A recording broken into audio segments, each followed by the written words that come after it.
Well. So, welcome everyone. Like, we have a little viewers today because, like, it is hella late or hella early, I guess, for the streaming right now. So, I hope so we get some donations to the City of Hope because, yes, after a year of inactivity, because I was being in the army right now, not right now, but before. So, after a year of inactivity, I'm finally back, and the first stream was made for the charity event, GD Charity Event 2025, hosted by Juniper and Geoblitzy. So, if you want to donate to the City of Hope Foundation, you can scan the QR code that you're seeing right now on your screen on the bottom left, or get down into the description and donate it via fundraiser, clicking on the link. So, before we start, I have some troubles with setting up my guests right now. I don't know why, like, the reactive got updated when I should say, out unexpectedly. So, and yeah, how my sound, like, should I up my voice a little bit, like the volume of it?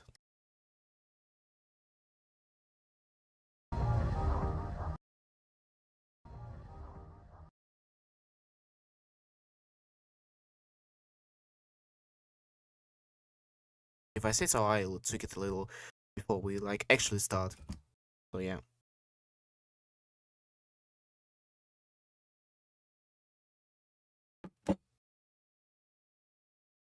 Seven people already. Fine. That's fine, actually.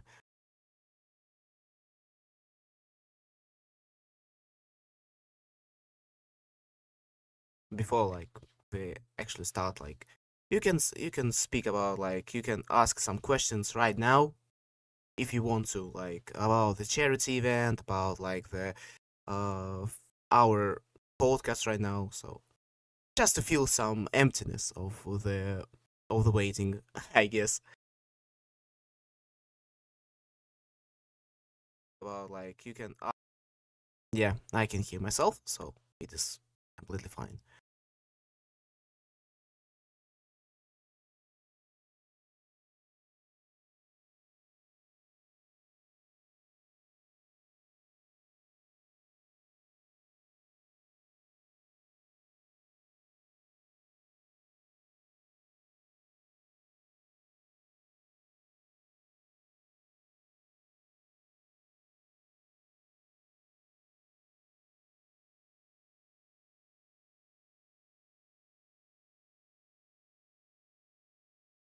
That's strange. Okay.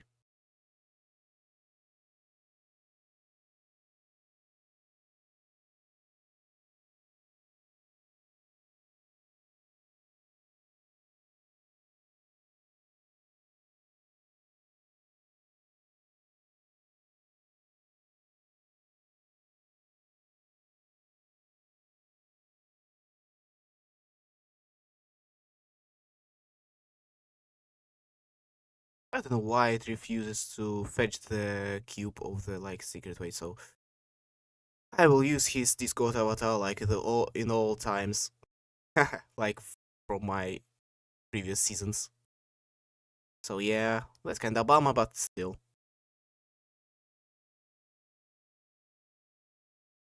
Give me a sec.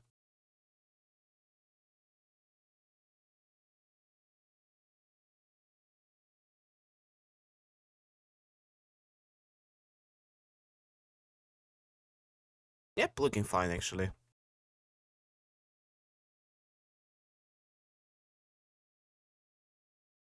Okay. We are in. Wait, let me unmute you. Let me unmute you on stream. Yep. Yep, right now Alright. isn't. Hello. Let me do this. Actually, yep. Now it's fine. Like, now we can start properly, finally. So yeah. So yeah. Today we are not without your cube, so that's kind of bummer. So Not so well. yeah. So how are you right now? How are you feeling? I'm doing all right. I am pretty excited. I've done this before, and every time I've had a lot of fun. And oh, there's the big fat ugly face. I see it on stream now. That's me. Yeah, that's him. But yeah, Oh my how are you god, like feeling? I'm feeling actually pretty confident today. Heck yeah. I was like, hell, I was not speaking properly on English like for a year, and I was like, huh, am I even going to speak anything? But here we are. Like I'm actually fluid with my with my like pronunciation and words. I can like speak right now. So today's topic is about mostly about the podcasting in Geometry Dash, how it is like getting actually popularized. Because when I Yeah. was started, I was like, huh, this like a really niche thing, and I hoped like people will do this eventually, but just like a one timer. But we can see it is not. Yeah. Yeah. So yeah, I I got I said this to you before we started.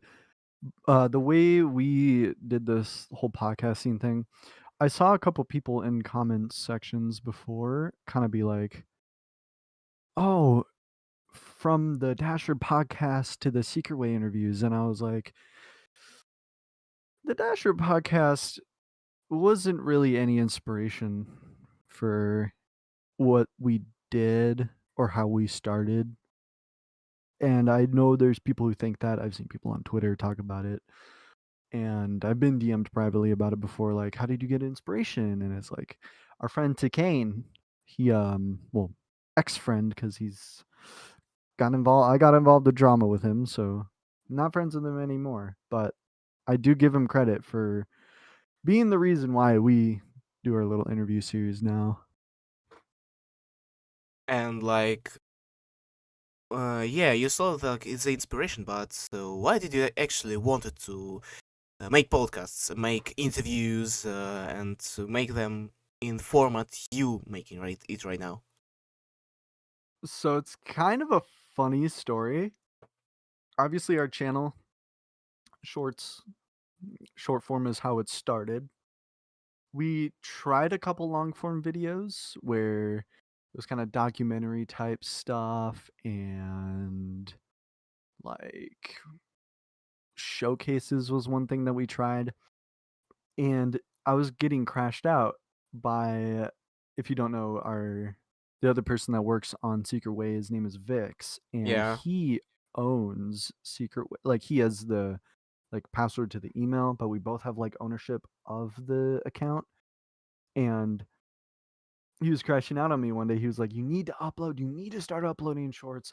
Like you barely get them out daily." And I was just like, because I was sitting on Takane's channel while he was telling me this, and I told him, I'm like, what if we just like take this format and optimize it? And he was like, "You're a genius."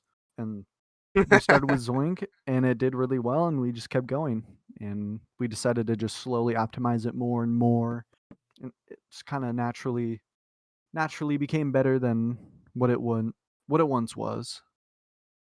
Yeah, like the production was get higher a Yeah. little, and the topics and like the general conversation got pretty well actually in terms of like the interviewer perspective. For me Yeah. actually, yeah. So I give credits to that. I appreciate it. Yeah, and like you wanted to make these like unfiltered conversations, but you still making them as the long-term videos, but not as streams. Why? Um Hype, I would say. It's a little more hype if you kind of upload it instead of live stream it, and probably gonna be realistic. I would imagine uploading it would make more money Oh than yeah, money. than than streaming it. Yeah, yeah, yeah, yeah. And like I did kind of I told Vix, I'm like, if there's any interview we don't do, we could probably live stream it instead. Like I've told people publicly now, a we did get into a group DM with Crazen of all people, Huh? and Yeah, we got into a group DM with Craze, and we talked about it being an episode in the future. Then drama happened, and we were like, okay, so people would not be happy if we did this. So now the thing is, if our channels are like, if we're doing interviews and they're hitting like below 10K, then we'll just rip the band-aid and do the crazy interview. But I also told people that if we're going to interview everybody, Crazy agreed, we agreed. That means the crazy interview will eventually happen. Like if we're going to do Damn. everybody, but Like, it's just not going to happen soon. okay. But actually, like, speaking of controversies and like controversy people and the dramas and yada yada yada, about that, like the real podcaster, the real interviewer, he's not they're not like scared about the controversy people. They actually gain some popularity and some money of it, because like they have some controversies and they like booming out on the internet, and it is like the opportunity to get some from it. So yeah, like I wanted to make some controversy podcast myself when it was like one of the podcasts is with Vernon, if you know him. Ooh, yeah, I know about Venom. Yeah, like on the English side of community, he's like extremely controversial person. So yeah, this could be a nice podcast, but it would be translated to like the for the English audience and other Yeah. stuff. Yeah, do you know everything that happened with FNMO4? Yeah, I saw the news, I saw the topics, and I was like, huh? So Can't people be normal?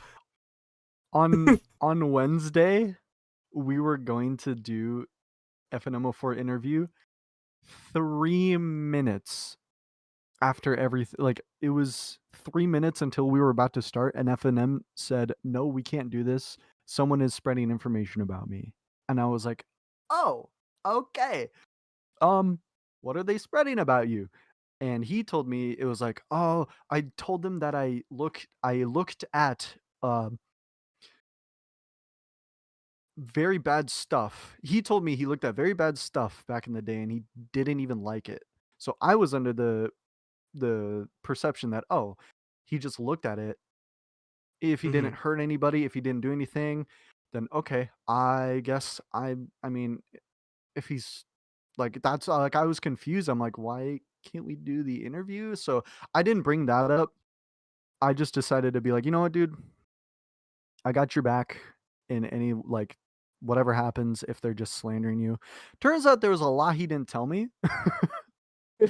um, I was under a completely different idea of what was actually going on, and I now have him unfriended. I now have him blocked, but I I had him added for a little bit afterwards because I was like, I want to see what he says. I want to see his statement on it. He had a tweet, and then he said that his parents made that tweet, and then he made a statement, a full statement, and then he deleted it. And I was like, okay, why do you delete it? But if he's gonna delete it, then he probably actually did everything that he got accused of. And it's probably like none. I don't think any of it's fake because he did tell me. He basically told me it in private that it happened. So Yeah, like as I said before, why people can't be normal? right, I know. I thought of it and I'm like,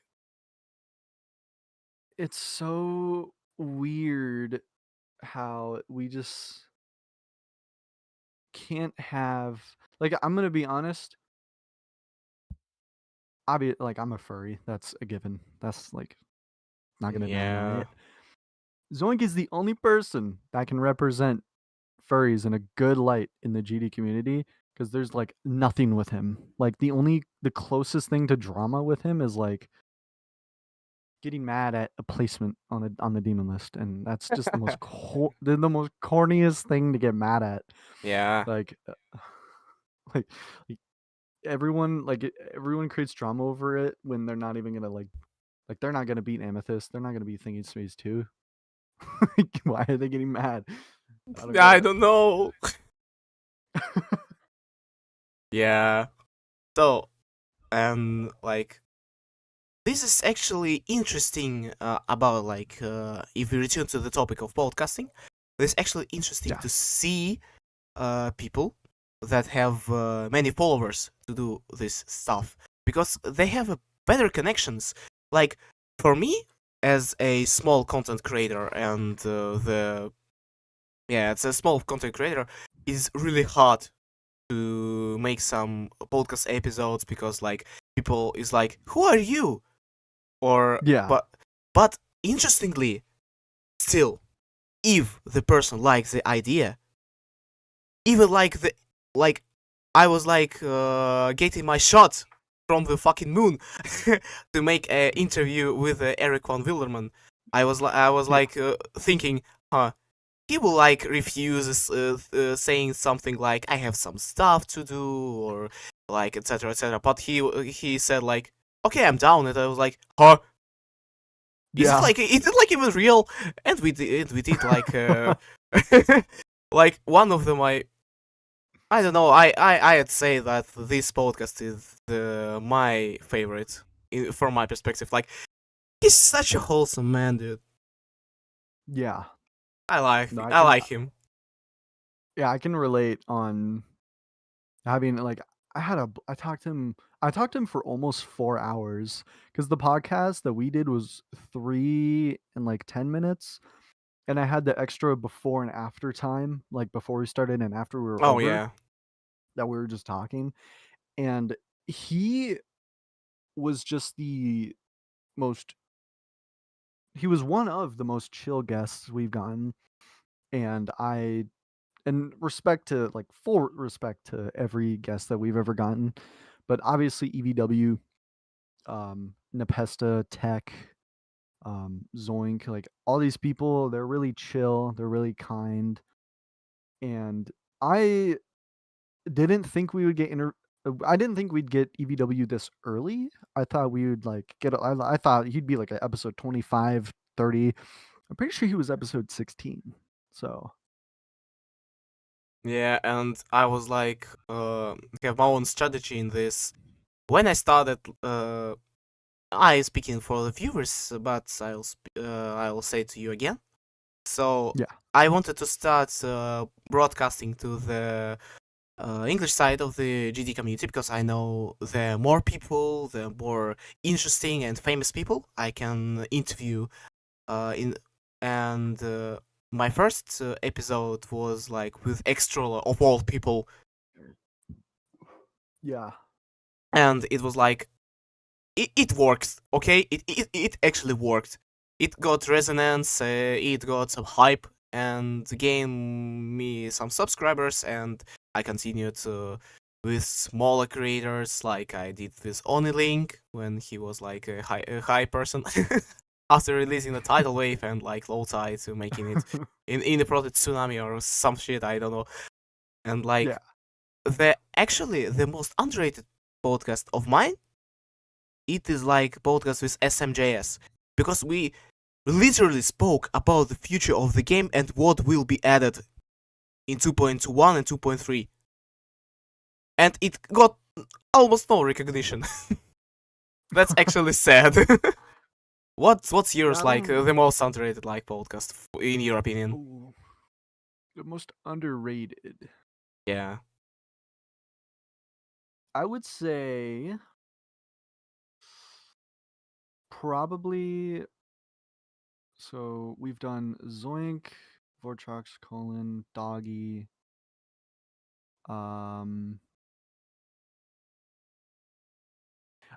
This is gonna be a stretch. I'm gonna have to go Space UK. I know that one did really well, but like I fully expected that to be like 500,000 by now, because that's like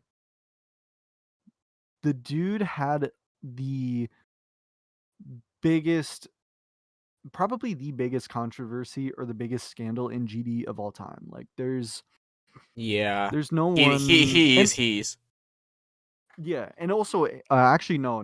I'll give it to Anaban. I'll actually give it to Anaban instead because I fully expected Anabans to be like high because I expected probably about 65K by now, and it's like 30, 40, something like that. And I thought there was a lot of people that knew about Anaban, which kind of makes me think how an absolute interview would go as well. I don't know if that would do. I think that would do well, but I don't You will make know. wait, I will interrupt you. You will make the interview with Absolute? I mean, I haven't asked him. Apparently, his name is also He's like Ben. yeah, he's like a busy man, so Yeah, I tried but him. I tried asking him before, but he was like busy. I don't know. well, I will say we managed to get Space UK, and Yeah, that's actually an achievement. like I feel like him because he's denied interviews before, from what I've been told, and accepting ours of all people, like I mean, I will say we did pay him $100. Like that definitely perturbed him. But Seriously, you paid him? yeah, we got like $500 back from the video itself, but Yeah, but yeah, we still. paid him.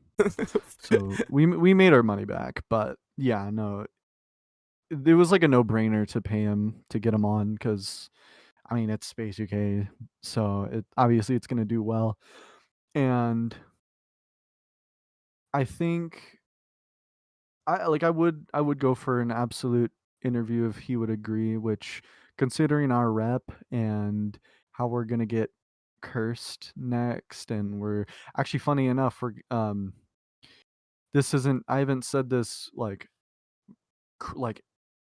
in a big public space, but we are getting Connix after Cursed. Uh, it was in Connix's general chat of his Discord server where I just asked him and he was like, "Sure." So the lineup for the next two people is Cursed and Connix, which is Nice. two more TCD members, which is going to be pretty fun to do. Oh my god, I remember something funny. So one day I was like joining the MDK's official server, and I saw Mhm. him like active on the chat, and I was like, hey, I have like some silly thing like podcast and stuff. Can you like do you want like to participate in it, and can we like go in DMs? And he was like, are you a bot? I was like, why? He was like, are you a crypto bot? And starts roasting the fuck out of me in the chat. But like, yeah, this like was funny, but I will try my shot again because like I want to see some even musicians that actually worked for the game itself. Mhm. I would say like for me the event levels is the canonical in the GD, so I would say this is official too. So getting some people like Waterflame, Boomkey, Determinite, MDK, I don't know Yeah. who else. Like this Camellia, by the way, is in plans. So Yeah, I want to try. yeah, you told me about that. I thought that was really cool when you told me that those were your kind of go-tos, and I think I want to try to get an artist, and probably Creo would be the first person I would gun for, mostly because like I actually listen to Creo's music. I like top three artists that I like of all time: Linkin Park, Creo, System of a Down. Like Creo just being in there makes no sense, but I just really love his music. And I actually list like probably all like 80, 90 tracks that he has published. And like I feel like I could have a genuine conversation with him. I don't know how much English he knows, but I know he's Austrian. I almost said Australian.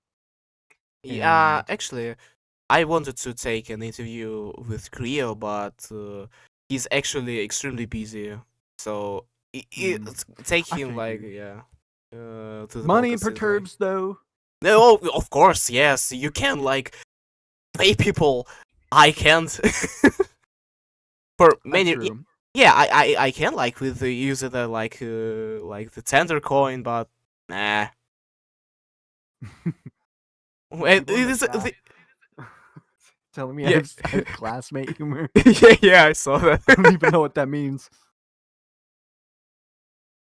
I'm gonna assume they mean like, I don't know. If I just scream I 6'7", don't know. I Yeah. guess I find that funny. Oh my god! Like when I was like went from the army, I was like saw this meme and was like, what the fuck is this? Like why? Well, like in Russia we have like the horse that had like its persistence for many years ago. Like it's 5, 6, or 7 and 8. I don't know why. It is like the brain rot one. So yeah, and seeing like 6, 7 in like the TikTok booming up is like, huh? The Slavic community have it better and way before you. Okay. The brain rot memes are crazy. Yeah. And by the way, how did you see the future of the community itself? Like in terms of the YouTube one, like what will be preferable, like shorts or long-term videos? Still like streaming content, beating demons, etc., etc. Hmm.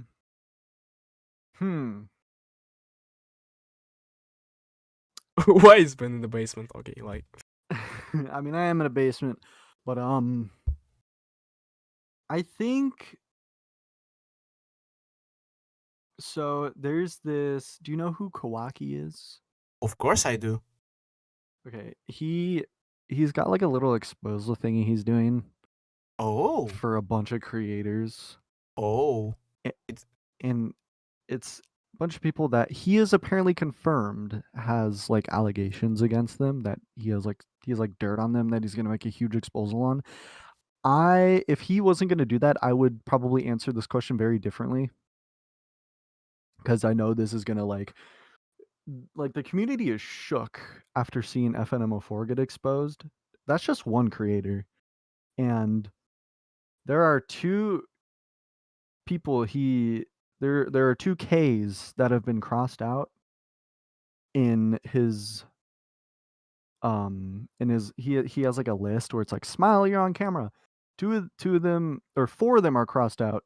Two of them start with K, one starts with W, and one starts with A.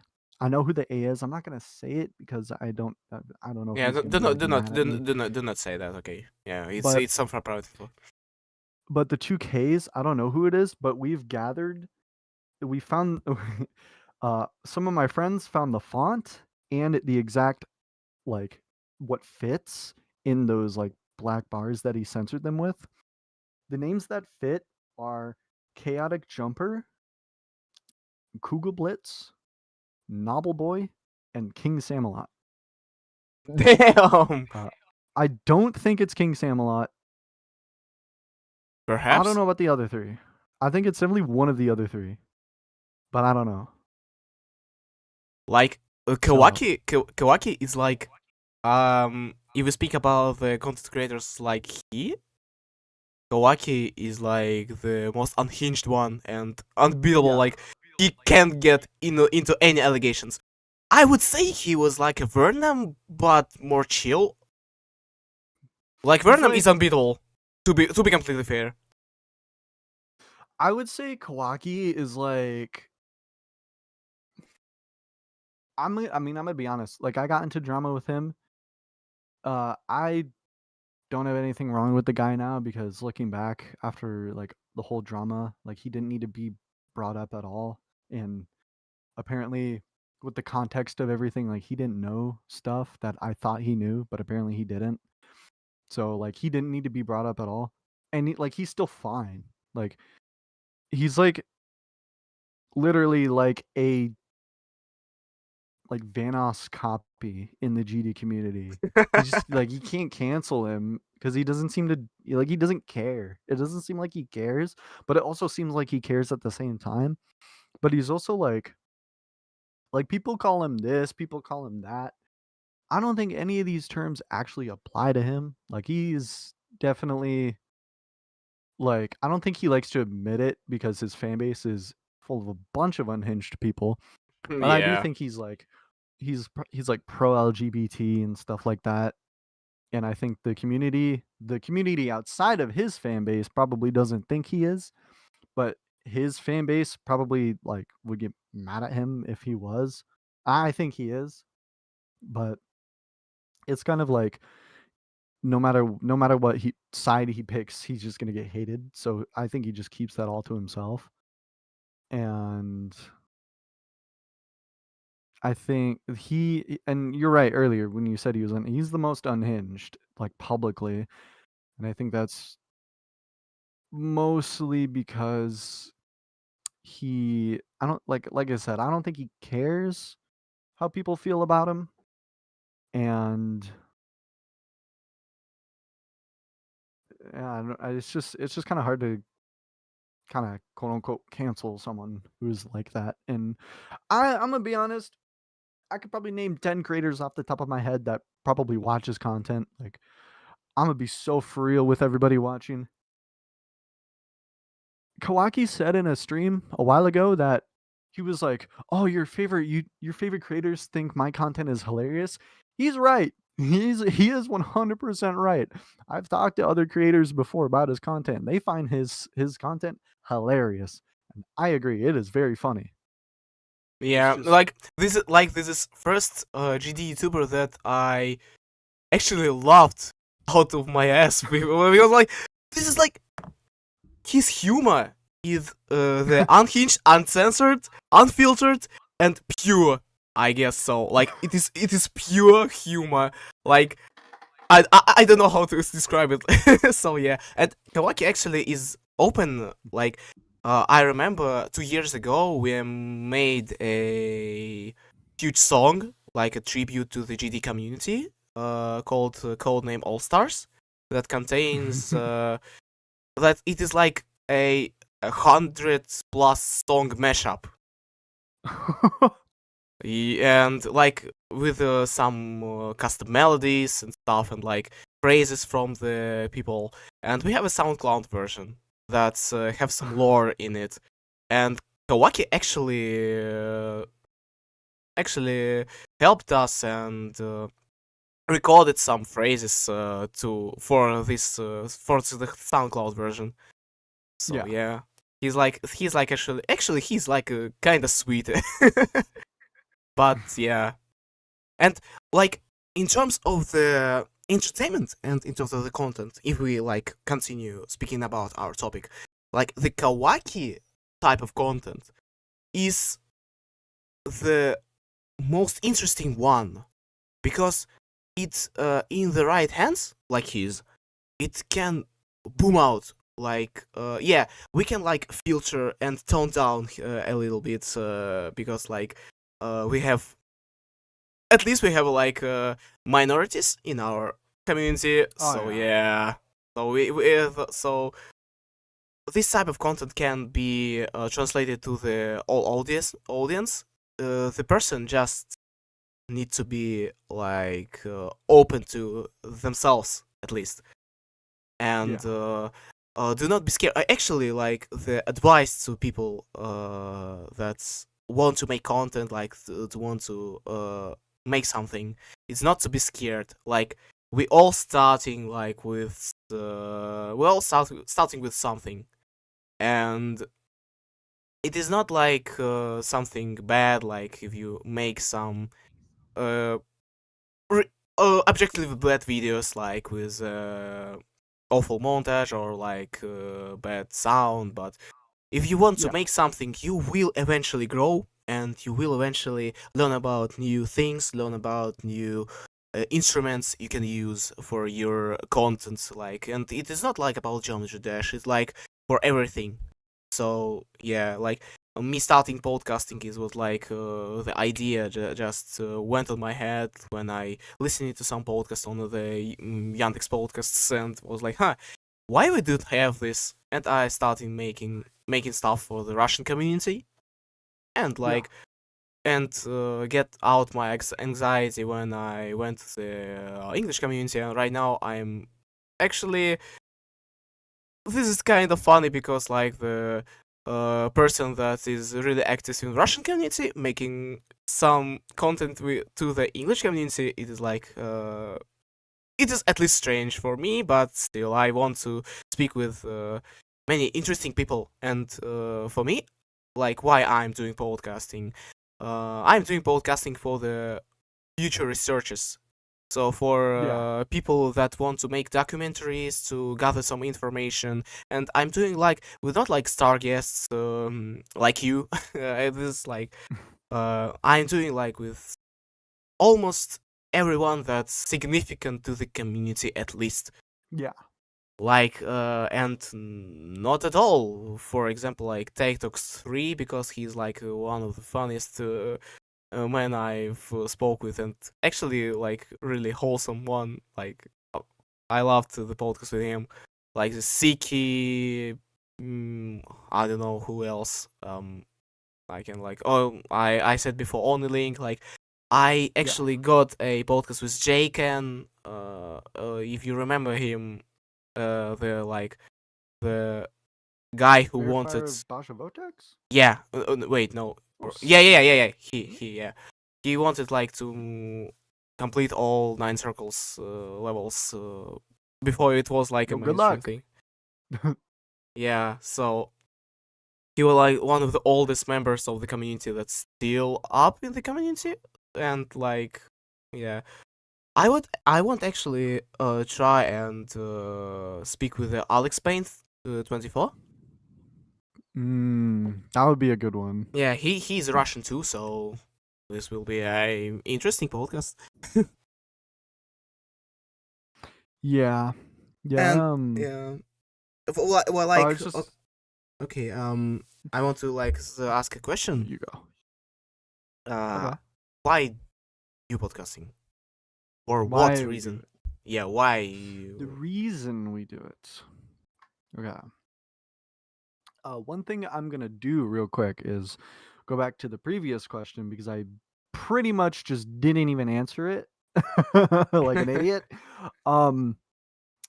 How do I? The previous question was how do I see the future of GD content, right? Mhm. I think that was the previous question, and I just completely didn't even answer it like an idiot. The future of GD content. I'm gonna be honest.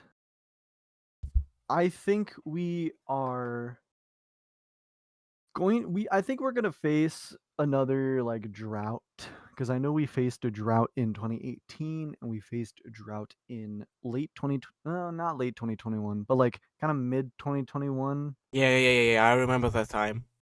Yeah, and I think we're gonna face another drought probably when our next top one gets verified, or maybe even just the current, because I don't think we're gonna see another top one for a while. I don't think we're gonna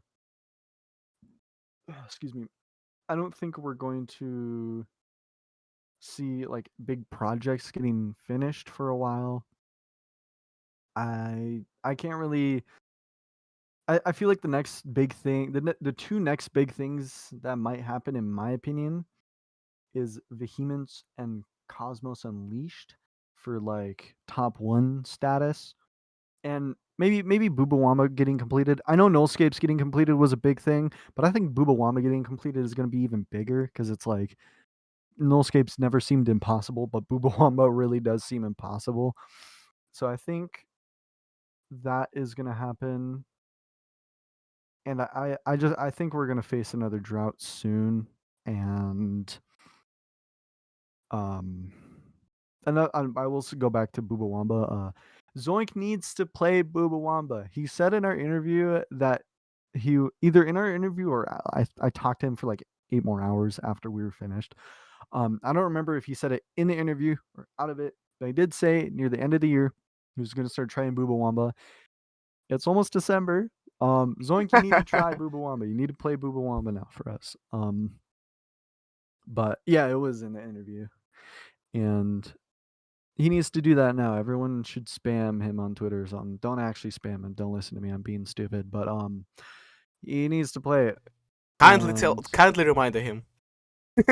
Yeah, kindly give him a reminder that he needs to play the level, so we can get another short out on Secret Lane. Duh. But he's on vacation, and yeah, he is still on Flame Wall. But oh yeah, like Zoing got 99% on it. Yeah, I don't remember. yeah, he did. Yeah, he got Yikes! 99 on it. Yikes! It was almost a fluke from 77, I think. Yeah, he's got that curse. I think the next top 5 that gets added to the list, he's gonna die at 99 or whatever the last click is again. He's done that for every single level now. yeah, I saw that. Yeah, but we'll go to. God, I'm talking as if I'm interviewing now. We'll go to the question you asked now. What or the reason why I do the interviews / podcast type content, and the reason being, excluding money. I have a passion for this game. I have had a passion for this game my entire life. I've always wanted to do big things in the game. Ever since Zodiac was number 1, actually probably ever since like Erebus was number 1, I've always wanted to beat the top 1, and then I've also always wanted to verify a top 1. I wanted to host a mega collab. I wanted to verify any like there's so many great things I want to do in this game, and talking to my favorite creators is definitely one of those things I've always wanted to do. Like, I am like subtle friends with Space UK. I'm close with Anaban. Like, I've befriended some of these people and actually talked to them like on a normal scale, and I never ever thought I would like talk to them as if we're on like the same level, because I always looked at myself like here, and I always looked at everyone like up here. And ever since getting these crazy polls on the interviews, it's starting to slowly be like this, where it's like now we're on the same level. I never thought I'd even come close to being like that with people. And I still, even with like all that in mind, I still view myself like this, because I just view myself as like a normal guy. Like, I think I'm here and I think everyone else is up here, because all I do is talk to people. Like, it's not a hard thing to do. Yeah. I mean, obviously, if I've gotten better, I wasn't good at the beginning, but I do the podcasts because I'm very, very interested and intrigued in hearing everybody's kind of input on the community, input on other stuff, like how they are as a person, and getting to actually learn who they are. And it's like journalism, I would say. Like, I enjoy, quote unquote, being a Geometry Dash journalist, or whatever people want to call it, but that's what I view it as, and I think journalism seems really fun. Yeah, I think so, because like the informational side of the Geometry Dash is one of the intriguing one. Like, fun fact, we have like a YouTuber. His nickname is London. He's like a Russian YouTuber who making videos about different fandoms and different communities, and the Geometry Dash community is so big.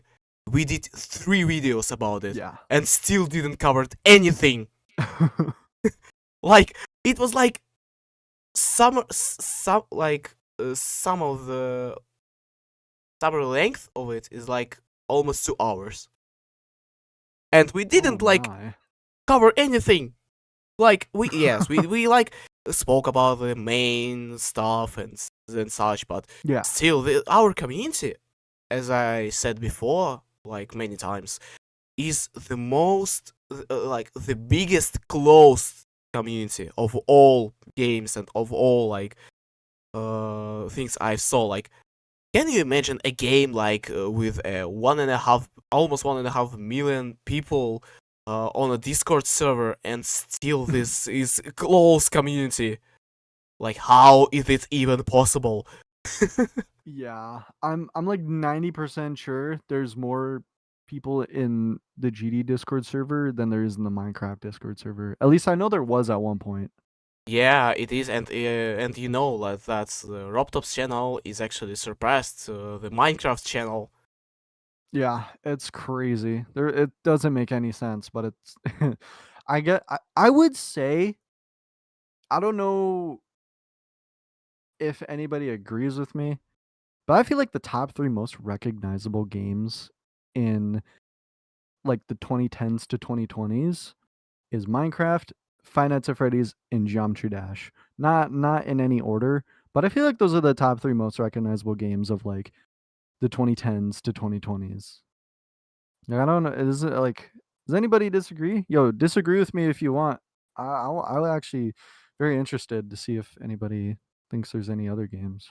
Like, for me, it is like, yeah, I agree, because the Minecraft is, come on, it is the most selling game right now. Still, Yeah, Five Nights at Freddy's yeah, bring up a new genre into the horror games, and that's true. still like, but to be completely fair, right now Five Nights at Freddy's is ass. I mean, yeah, no, No, it like kind this. of it did fall off after Scott Yeah, of course. after he sold rights. I mean, obviously the games were not gonna get better after he sold it to a company because now they're just like trying to profit as hard as they can because they Yeah, want to put good but quality into the games. okay, to be completely fair, FNAF secret. Wait, how it is called? Not the sister location, Security but the breach. Security Breach Ruin. It's actually a good game. Like DLC. Like Ruin Yeah, one is actually good. I gotta play these games. I haven't touched. What are the FNAF games I've played? I've played FNAF 1, 2, 3, and the free one. Like I not even I don't even think I completed FNAF 1 as well. Or FNAF 3. FNAF 3 was the closest one I actually got to completing. I almost beat Nightmare Aggressive Mode on Oh, mobile. I would have been the first person in the world because if I remember correctly, the first mobile uh aggressive nightmare mode victor happened in April of 2015, and I was about to beat it on spring break of that year, which was like the second, third week of March for me. So I was about to be the first mobile victor, nightmare aggressive mode. That would have been really that's fun. interesting. That's interesting law. And like about the Geometry Dash, like the Geometry Dash, for like it got its first growth when it released on Steam. Like Yeah, that is true. 1.9, like setting up the Newgrounds as a platform to take custom music from it and releasing on Steam made this like the game popular for the first time. Actually, I saw like some huge Russian YouTubers making videos with it. Like, I was like, huh? Yeah. And like the English one, etc., etc. And like the second growth in 2.1, like the middle of it, I guess, if I remember correctly, when like wait, when people started making interesting content of it. I mm, I would say I would agree and disagree. I would agree with people making interesting content starting in like around 2020, but I would say there's 3 growth points for Yeah, and 2021 or 2020 for 2.1. When it released, the year of 2017 was actually pretty active the entire year, yeah, and yeah, then yeah, obviously 2020 that whole time frame with COVID, like it was pretty active in the community. And then I would also say 2023 because I think Space UK getting exposed attracted a huge wave of the community back into the game because it's like you got people like most critical, real like reacting to this kind of stuff, and it's like, oh my god, like the Space UK thing might even be like top 10 biggest hacking scandals of like All time, the like like in the gaming probably community. probably like it's no like there's no shot someone is gonna get away with like hacking the way he did for that long in a game as popular as Geometry Dash. Like, Yeah, it actually. I love how it actually got some questions in terms of how to like make verifiable runs right now after he yeah. did. Oh, and did you know that like Space UK got exposed a year prior the main expose? Oh, what's his name? Colo, I think Yeah, is his name. yeah, and Yeah, yeah. he's I know what Russian you're talking too. about. He's Russian too. Yeah, so like in our community, by the way, interesting fact, in Russian community we have one of the strongest exposers like in the gaming community, I'd say, because the methods they use to make analysis of runs, like about the global demon list, right? Yeah. They have some slip ups, but their instruments and knowledge about the hacking in general, it's unique. They actually can like go into like some cyber sports event and checking like checking members of it like for cheats and such, because Yeah. like they really a masters of their work. And I was like, huh, this is pretty interesting. And demon list actually like the main one, if I say so, actually locks Yeah. that. Like they lock some no XZ.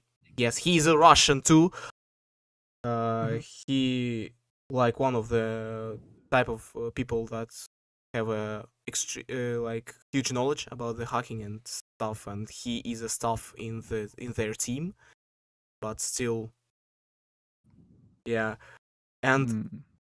in the terms of like handles and such for the game, for the community, and for the entertainment, as a YouTuber, I would say that scandals are great because like the human beings likes like something like this, like seeing some e-celebrity or just celebrity getting into some trouble. This Yeah. I don't know why, but yeah, it is what it is. But the scandals in our community can actually bring growth, as we see with Space UK, but actually get some people out of the game. And I remember when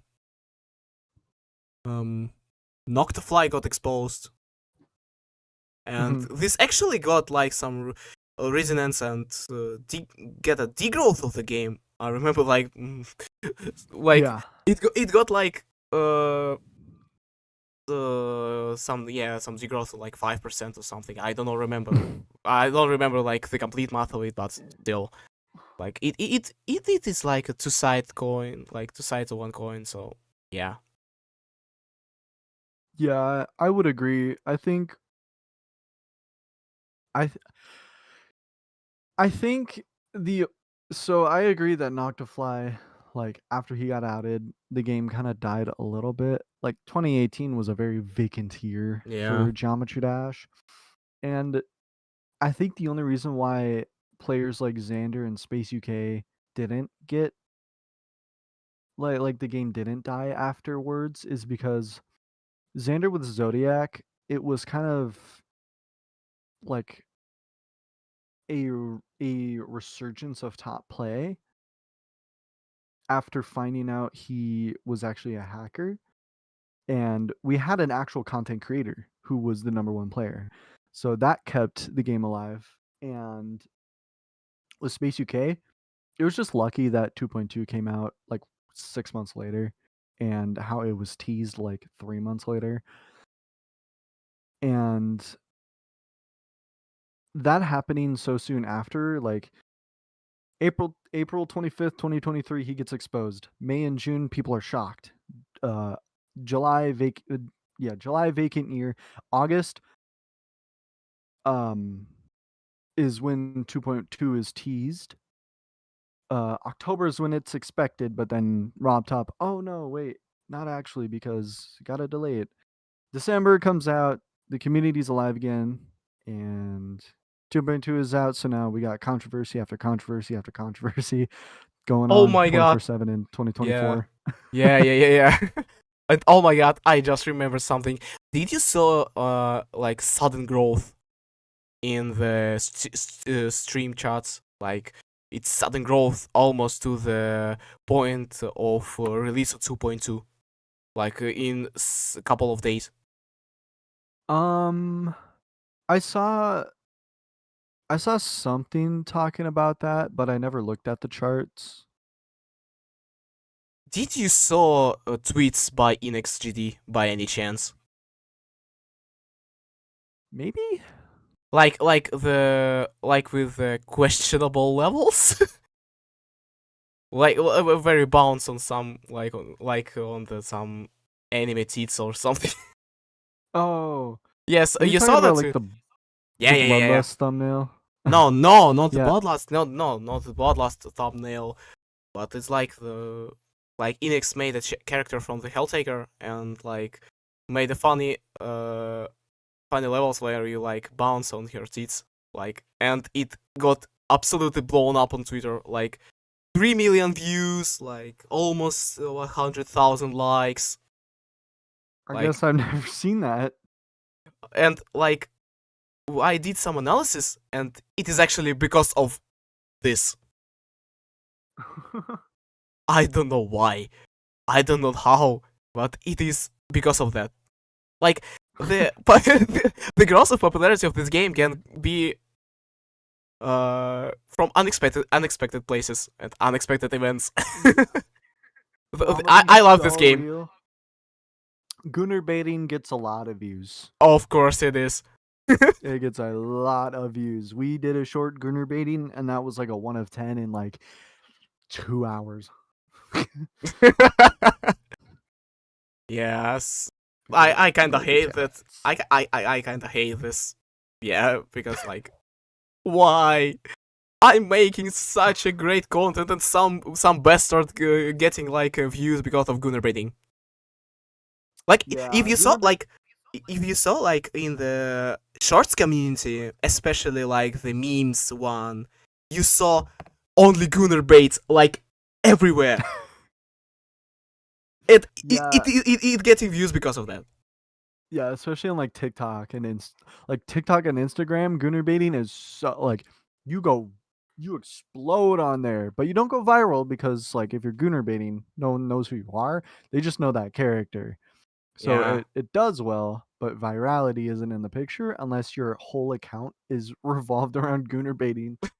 So it's so strange. Yeah, and like seeing the something like this in our community, it is like questionable, but I can get the idea. Okay.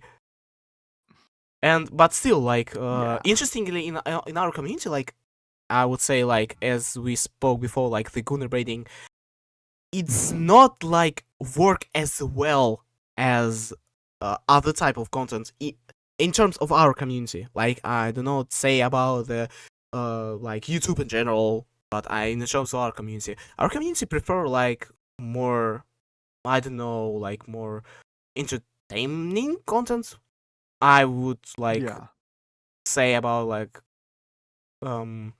technical if he make content more like Souls, if you know him.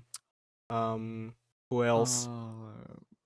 Moldy, like Math Genius. I like Moldy's content. Matt Genius is finally uploading. He's Yeah. finally uploading soon. He's gonna be live streaming tomorrow, I think. He's doing like beating Stereo Manus 10,000 times. He's got like 1,000 something left. Yeah, and who else, like SD Slayer, Juniper, Yeah. Woolsey, before like he retired from the GT community, Yeah. GT itself. But actually, there will be interesting podcasts with him, like after retirement from the game, and yeah, I need to know that for the future content.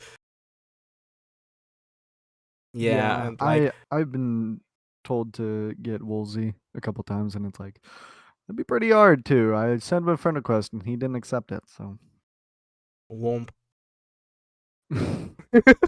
Yeah, I am in this situation too. So yeah, we are in one boat. Yeah. Hi, Tony. Oh wait, Chat saying hi. Tony Washburn 6765. Oh, I see. Lucky Ennis and Matt Genius, my favorite GD duo. I low-key agree. They're funny with each other. Lucky Yeah, Ennis is yeah. cool. Lucky and Nestle, yeah. And who else? Like I can remember from the like entertaining YouTubers. Tried. Yeah, try. Yeah. Wait, how he's called? Wait, let me check her real quick. Sir Geister? No. I don't remember him. Like his nickname starting on Sa, like SA. Sal. I don't remember him, but he. Saul Goodman. Imagine. Okay, Extinct. Yo, everybody, shout out to Connix and Extinct. They're actually the funniest streamers in the GD community. Oh yeah, Extinct, like, oh my god, why is this played right now? Extinct, like, yeah, I love him. I love his content, like. Dude, I love the guy so much. He's actually so fun to hang around. And also, I think he should win Streamer of the Year for GD Awards. Because he literally streamed while having a kidney stone. Like, that's dedication. Yeah. No one would do that except for him. Yeah, like, the Extinct is unbelievably underrated. I agree. I remember him, like, having 1,000 subscribers, saw his content, and like, huh, how did he not blew up? And right now he's like sitting at 50,000. Yeah, I remember meeting him when he was like 35K, and that was like 6 months ago or something like that. Yeah. And now he's bumped up to like 52K. It's freaking awesome. I love seeing his growth. Absolutely. And who else? From the entertainment community? I guess the whole TCD group. Yeah, TCT group. Yeah, and yeah, they Stallion GD. I remember Stallion GD. Stallion. Yeah, I remember. Yeah. Stallion's awesome. Yeah, War Trucks. Yeah, that's a given. I would say audio visual. I don't watch a lot of his. I watch his streams though. I don't watch his content though. And please, audiovisual, if you, I don't know if you hear that, but please, for the love of God, please go outside. Why do you have 300 hours in GD right now? 300? Yeah, he's like, in his active. I know he's grinding just hours, but I just saw that and like, bro, stop. I know he's making like a level right now, like solo level, but still. Dang, this computer must be crying if it's on for 300 hours. Yeah. And like, okay, we got a little off topic. We spoke about like the entertainment in like in general in the HD and getting some people as a example. And for me, like to make a entertainment content in future, we should take a look at Colin's channel, because Colin have a nice production, great scenario, and great topics. Because his topics is actually interesting, and like with a platforming, like with a platformer level video, it is useful. Even though like the Robtop himself endorses it and said that this is like a really great tips that people should follow. And like this type of content is something like, I don't know, like I would say that it's reminds me of some uh, science channels. Like I don't know, like why, but it kind of reminds me of it. Kurzgesagt, or however they're pronounced. Yeah. Not like that, but still, like it is interesting and useful, like in terms of our Yeah. community, and I love that. And people should know, take.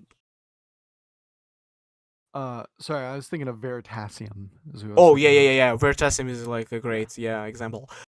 Like in our community, like in Russian community, we have a person called Razum GD. I would say like in my language, like without like any pronunciation, Razum. And he's like one of the most underrated and like one of the underrated creators in Geometry of whole, because this madman made a playable level, like scaled down to like some pixels, like you can see like a couple of pixels of this level, and he made it playable.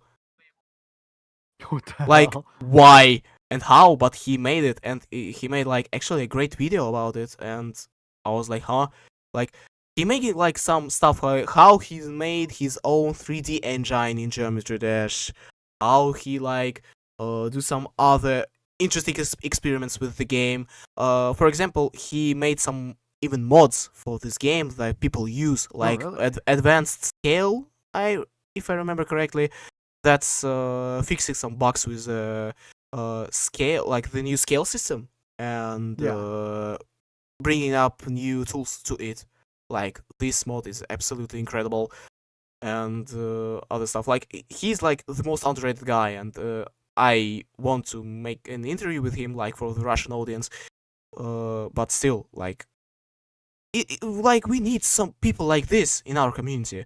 I never say that like Trider or Is the Slayer or like Juniper even are bad examples of the content, but we need something unique, and Geometry Dash can actually provide it, especially 2.2, because like we have all the instruments. The game became like a Minecraft, if I'd say the least.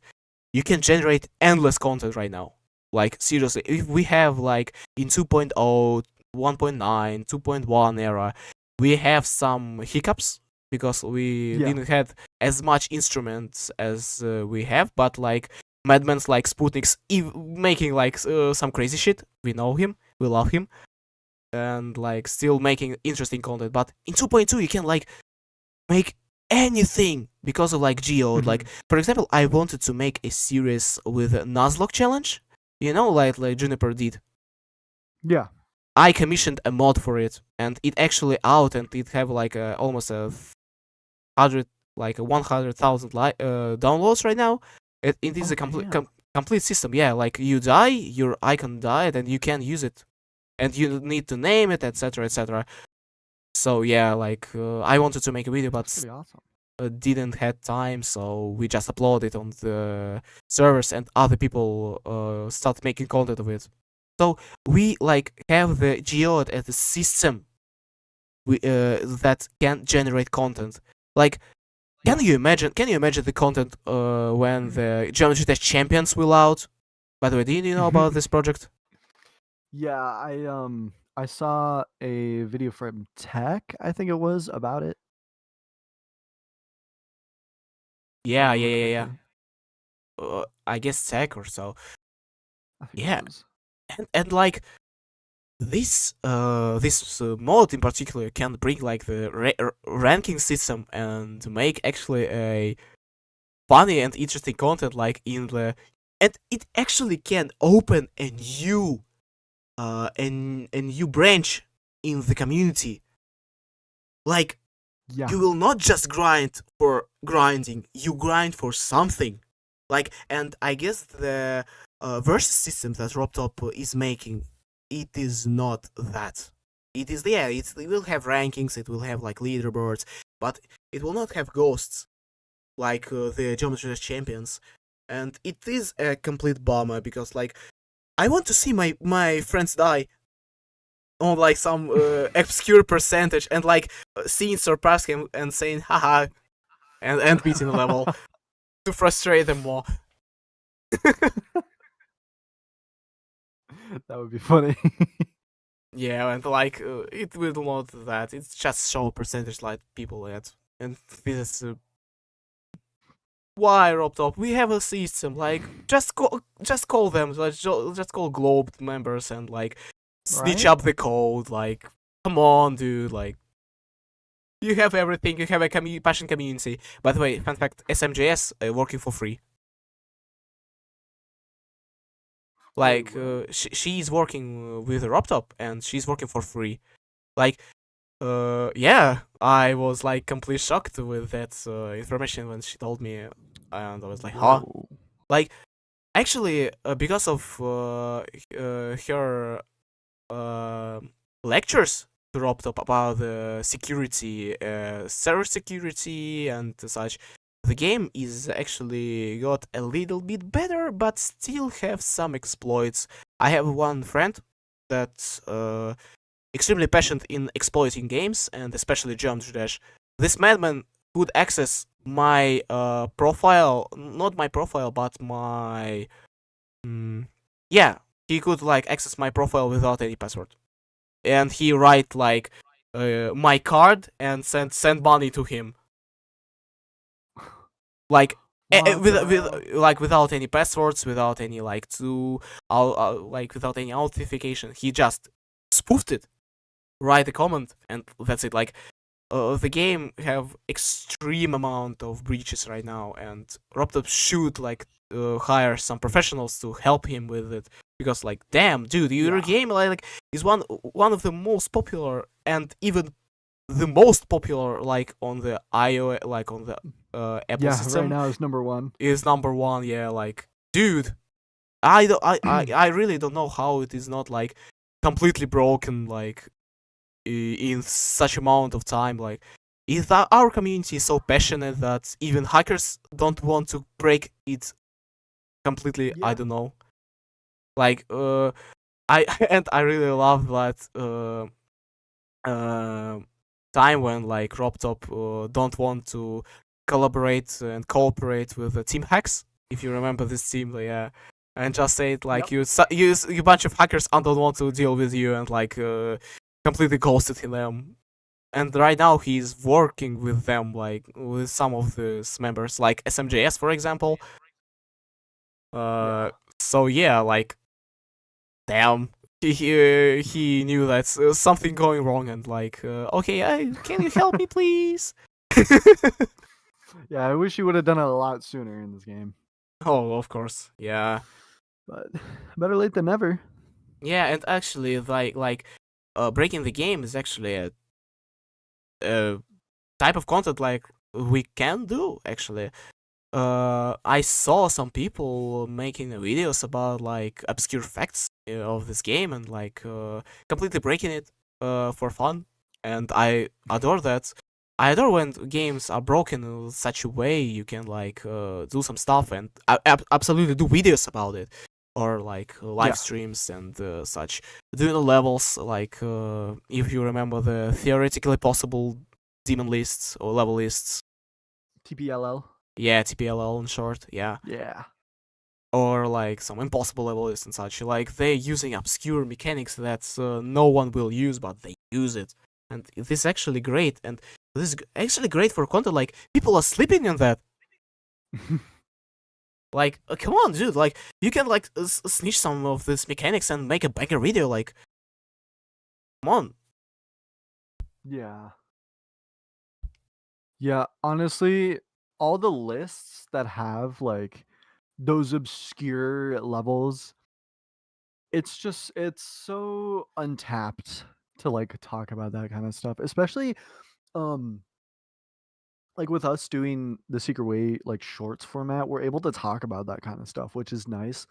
I think we talked about what the longest level is without like forgetting it being verified, forgetting it being like actually able to be possible. I think we just talked about the longest level in the game, and it was like emptiness or something. Yeah, I don't remember. emptiness right now is the longest. Yeah. Yeah, yeah, and we can just talk about this kind of stuff, and it's awesome how we can take all these niche lit like the brain rot list. I think was one of the first like Yeah, I obscure saw that. lists we tapped into, and it was like Poof Art Among Us V5 was number one on the list or something, and then all the brain rot list members were so mad because it wasn't even supposed to be number one. So like it I love that's the one thing I really love about Secret Way, and that's the thing I wish Secret Way clones would do more often is talk about these obscure things. But it's like they can't do that because they have to talk about the news, they have to talk about what's going on in the community, they only have to update the community on everything that's happening now. Like Of course, of course. we even did the easiest gauntlet recently. Like it didn't even do well, but it's just like nice that we had that uploaded because now there's a patch of content that people can go to and be like, oh, this is the easiest gauntlet. And like And okay, that's it. we Like oak. yeah, like we could farm Zoink Flame Wall, W Pop Off Silent Locked, or Trick and his 100-day thingy, but we just don't. And I like that we don't farm that content because it's repetitive. I'm sure it'll get us like 500,000 views every short, but like Like people aren't yeah, gonna like that. this like I don't know, this content is just for views. Okay, to be completely fair, this content is great for the people that starting their channels, but they should not like make them as main one. Like they should Yeah. make them like to grow yourself, to make like some views, to gather some subscribers, and like I love the benchmark that Impesta did like 2 or 3 years ago when he just like set up an image of a wall and spoke for 4 hours straight. Like, and like this is a great benchmark to see if the your community, your viewers are watching your as for Yeah. you or for your content. Like I love this. I love this so much. Like, and I want to see some more content creators and outside of Geometry 2 to make this benchmark to really see your Yeah. community is watching you for you or you're for content or like for something like niche, like you beating some extreme demon, like I don't know. So yeah, I need to see people do this for real. Like Pesta is like is a genius in this. Like, come on, dude. Yeah, he's I think it's funny how he's one of the few like I would say unintended geniuses of the community because I definitely don't think he meant to like be as big as he is or be as entertaining. Like at the end of the day, he was just being himself. He was doing what he loved, and the I don't I highly doubt he ever planned on actually being a big creator. Like I mean, he had college. He went through college still. He just does his life, and YouTube helps just pay for his life for him to just do his life. And like yeah, and like it just happened like he beat Kines and That too, yeah, like that yeah, helped. and make the one of the most like famous reactions to making something in gaming history. Like, come on, Yeah. like I remember PewDiePie even like reacting to this. Mhm. Yeah, that was huge. Yeah, that was huge. Yeah. So yeah, like if you want to create content, just think outside of the box, and but still make sure that it could fit to the algorithms. Because praise the algorithm. You can like make niche content like me, like, and like gathering some hundred of views. I'm not blaming like I'm getting this small amount of views, because I just love making this type of content. I don't even care about anything, because I can't even gather money from this because because of sanctions. So yeah, I can't even gather money. Yeah, I don't have monetization. Unfortunately. Yeah, so I'm making just it's my hobby, just to speak with people. And like, you should not think about money first. Money is important. So that's why I said like you should analyze the algorithm of the YouTube or other platform you're in, to make sure like your content is unique and can praise the algorithm.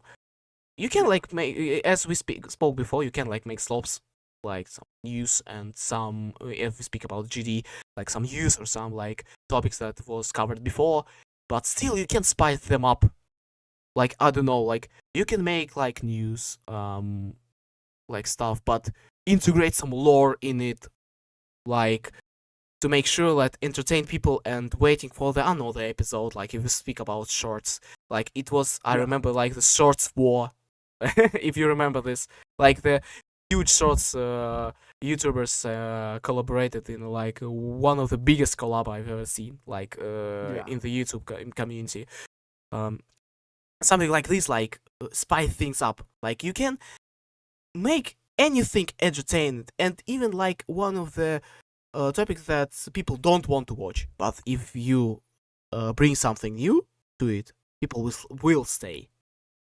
It is like the, I don't know, it's like a canon of like YouTube, how YouTube works, like actually.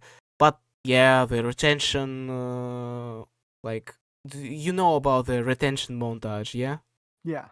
Yeah, like this thing is like like I hate this so much, like, but it needed thing for the starting creators to make people like actually watch, to overstimulate them.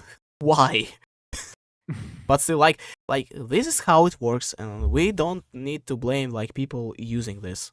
Like for example, okay, if we like get to the side of my community, actually, speaking of which, I will interrupt myself. It is really interesting to speak of like different communities, like to gather some information from my community, and I gather information from your community. This is like actually sick. Okay, so like in Russian community, we have like some significant channels, like the motherfucker one. If you remember him, he was actually an elder moderator one time. Yeah, motherfucker, he had like 400,000 followers right now, subscribers, and Decody like 600,000 followers. They make it, you know about him? How? From what? From where? Isn't it D3 Cody? Isn't that how no, D Cody, like DE Cody. So DECODY. Yeah. I don't know why I thought his name had a 3 in it, but yeah, no, I know, I've heard of D Cody before. I saw on Reddit Dolphy, something related to him. Yeah. We have like actually. We have actually preparing a huge expose on them also. Yeah. Yeah, I know that he's actually in Dolphy's in Kawaki's like exposal thingy as well, like the list that he had, and I saw Decody's name in the Reddit post, like not in the Reddit post, but like people talking like Vernon, like people were talking about Vernon, people were talking about Decody, yeah, because they are preparing this exposure video. Yeah, and I saw people talking about Nero, even though Nero's not Russian, he's Ukrainian, right? Yep. Yeah, he's not even Russian. Like, by the way, like in our community, we don't like separate people that's in like Slovenia. Like we all are part of the Russian community. Like I don't know why this, but it is like for ages right now. So if you are even a Ukrainian, Belarusian, or like even living in Kazakhstan, you are still a part of the Russian community. I don't know why, but it is for ages. So we like speaking about the people living in different countries still like as a Russian community. Yeah. Yeah, I see everybody in just one big community. Everyone's the GD community and there's just subsections, but at the end of the day, we're all in the same it's like Earth. We're all in the same planet. We might be in different countries, but we all still habit the same Yeah, we all yeah. have the same home. So we all relate to one thing. Yeah, I absolutely agree with that. This is kind of logical too. So yeah, and wait, what I was speaking about? Oh yeah, about the people in our community, like the significant one. Yeah. They're making content for like for everyone. They have a safe strategy to make content for everyone, that everyone could watch it, and like kids and some teenagers. So and they booming up. So they have a really great views and really great retention because they know how to do the stuff. I remember speaking with them and gathering some info about how to optimize your content, how to make it more viable for people, and actually some of the tips are helped me to organize the Geometrical podcast. Sweet. So yeah, and That's good. yeah, and about the content, and if you want to make podcasts or videos, just don't be scared to ask some grades or advices. Yeah. It is like not something bad. The worst they can do is say I don't want to, or I'm busy, or Or not. or yeah, they just ghost you and that's it. That's not a bad thing. They people too. They Always shoot your have shot. yeah. That's actually how this works. Yeah. Always shot your shot. Yeah. Yeah. And also don't be afraid to take inspiration. I will say the Secret Way content was literally just content in a different for like different um a different community, and we just decided to do it in the GD community and it worked. Like, don't be afraid to take inspiration either. Yeah, inspiration is not a copycat. You just Yeah. if you inspired or something and it's pretty similar to this video, just leave a link and Yeah. no one will be except of some degenerates will be bad about it. You leave a link, you leave an original author, so okay, handshake, we are done. So yeah, don't be afraid. This is the main thing of making content in general. Don't be afraid. Absolutely, don't. Yeah, Just in general. yeah, just in general. And about the inspirations, no one will make the content like Semifying did. No one. I agree. Do I agree? I feel like someone could. I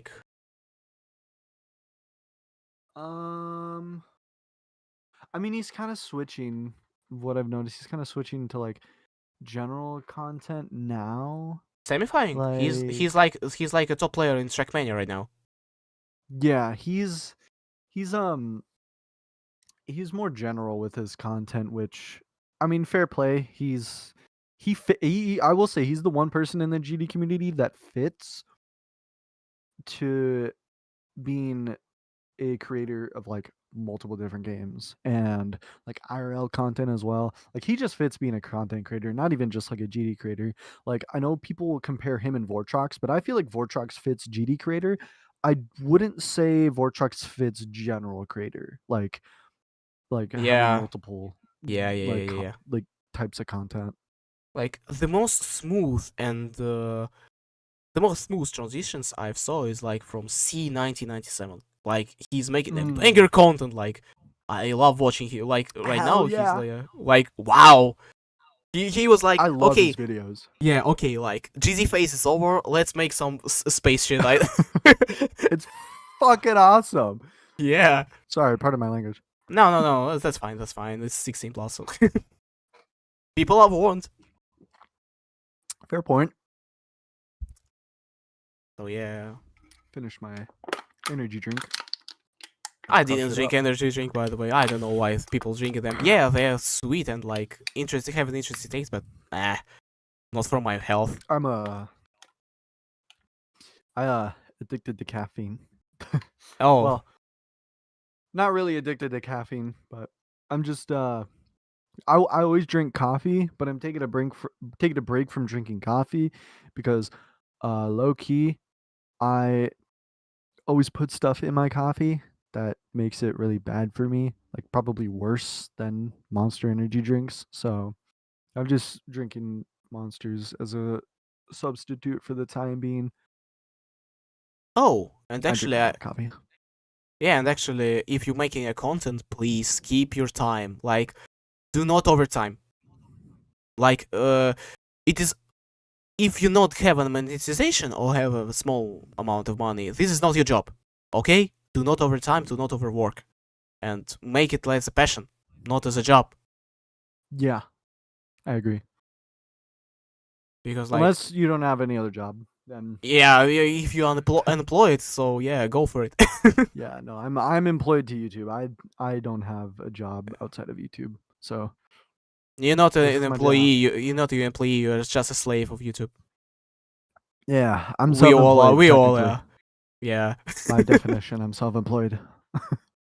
Oh yeah, actually yeah. Like it is a In safe quotes. employment. Yeah. And Didn't escape the Matrix yet. oh, that's a bummer. That's a bummer.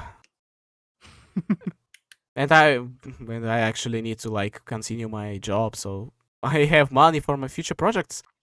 Sad reality of the small content creator. Yeah. You actually need to job to have money to make a content. Yeah. Like for example, I have in plans making a extremely unique tournament in the Geometry Dash. You saw like tournaments in GD, like many Yeah. tournaments. Yeah. I want to make a side read one. Like the tournaments in general.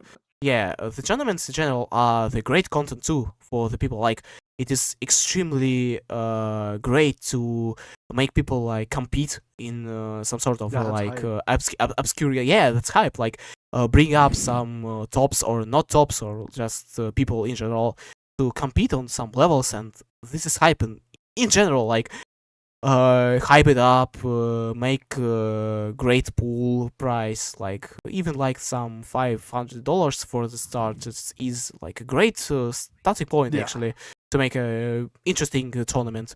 Or like make a tournament for charity, like if you don't want to spend money, and people will spend money for the good. Like of course we are like us right now, like all donations come to the City of Hope. Of course, by the way, people donate, please donate for the good. Donate to the charity. Donate to the charity, guys. Make a link and spin, and like you can scan QR code right here, like on the bottom left. Okay, advertisement is over.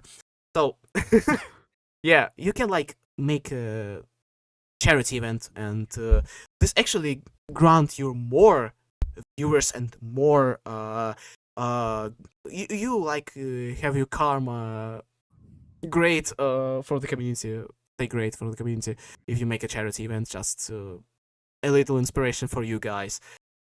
For me, like actually, like I want to make a side reading tournament. I actually have almost signed a contract with one team that's making music.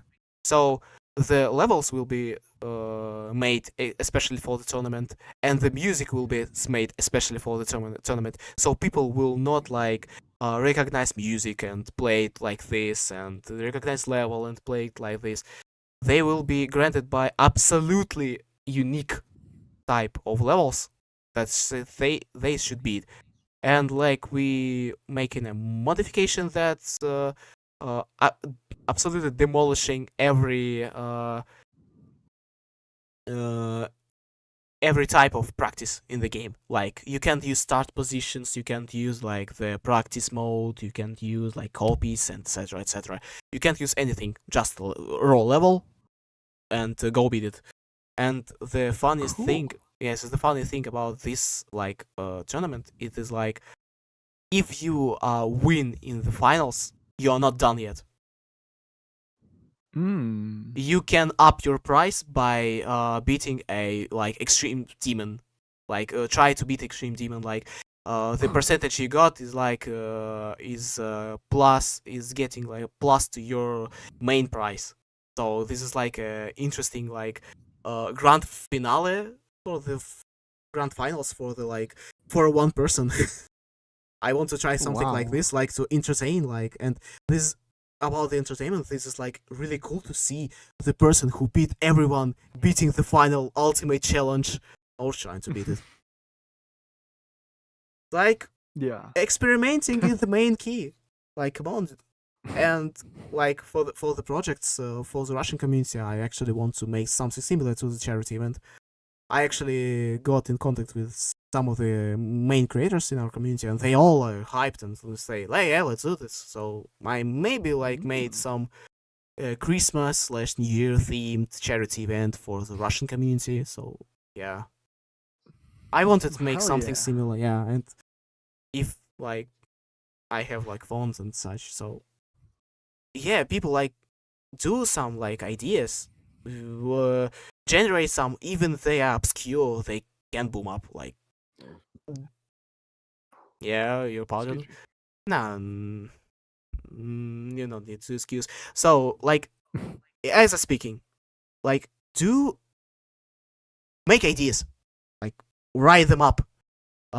If even they are obscure, like I had an idea to make a collaboration, like the new type of collaboration that is impossible right now to host. me. I will show it like soon, and I can show it after the stream ends for you, like to because explaining right now it is not on topic and like Yeah. not we don't want to talk about it right now because it's too complex. Like I don't know, you can as I said before, you can use other tools like Geo if you have like some experience in like programming, or if you have a friend who can program. You can like use. By the way, I didn't see any content with how it's called, editor collab mode. Do you know Really? about this mode? Yeah, like it is almost none content about this. Like, and of course, interesting fact about my law. I'm the first person in the world who made a collab with it. When Really? it was in 2.1, yeah, with Decody when we made a video about it, and it actually, as a video, it actually worked. Like it have many views right now. We did like a funny thing, and yeah, and it had on my account right now. It's just a layout, but still, like it is a collab, like the short one, yeah, but still it is made in editor collab, so it is kind of works, sticks out like the first collab in the world using this mod. But seeing this mod right now, it is have a great potential to make some funniest shit ever. Like for real, like even like in terms of let me say like the viewer experience, like for streams, you can make interactable streams, like you make it level, but some people making their own like parts and etc etc. But it is kinda, I should say, it could not work because like some deep shit standing up on your level and put some swastika in it, or I don't know. So yeah. By the way, like do not do this. Like yeah. So yeah, this is a bad thing for the content creator if some troll decided to join and ruin everything. So yeah, that's Yeah. why people don't do it. But with friends, like you can make like funny content, like in the editor collab, like the new version of it. You can see people play testing your level in real time. So yeah, you can make like some sort of wall and they just crash out. Yeah, like possible, but this mod is paid, so that's why people are not using. Yeah, it's like $10. That would explain it. Yeah. Yeah, it's like $10. So, like, you need to pay for the servers too. So yeah, to maintain it. So yeah, I'm actually waiting for the like demo version or like the light version, like to actually grant a little access, but grant it for people to, I should say, like try, because this mod is revolutionary if used in the right hands. Like people already making a collapse pure using this mod. I saw one at Kali GD, if I remember correctly her name. She posted on Twitter, like they made a collab, purely made in the editor collab. And like for creating content, this is a gold. Like use this, like use the mods. Like for example, about how modification can spice up your content. We have like something funny like a W Sigma edit mode. Like if you want something funny, yeah, or like death animations. This is like the funniest mod I ever played. This like mod added a high quality death animations inspired by games like Mario, like GTA, and Celeste, even like something like this, like Undertale, etc., etc. And yeah, so you can spice up your content by just scrolling up on Geode and make content by using this if you don't have any ideas. And or like about the inspiration, I want to see content like, do you know Yahiamais? Yahiamais, the content creator, like pretty big one. He's streaming on Twitch and making one of the funniest content I ever seen on YouTube. Like seriously, I recommend watch him if you don't. Like I want to see type of content like that. Some really for the giggles. Just make sure like people are getting like some, not just a dose of dopamine, but getting generally happy of this content. Like I really love when even content save lives.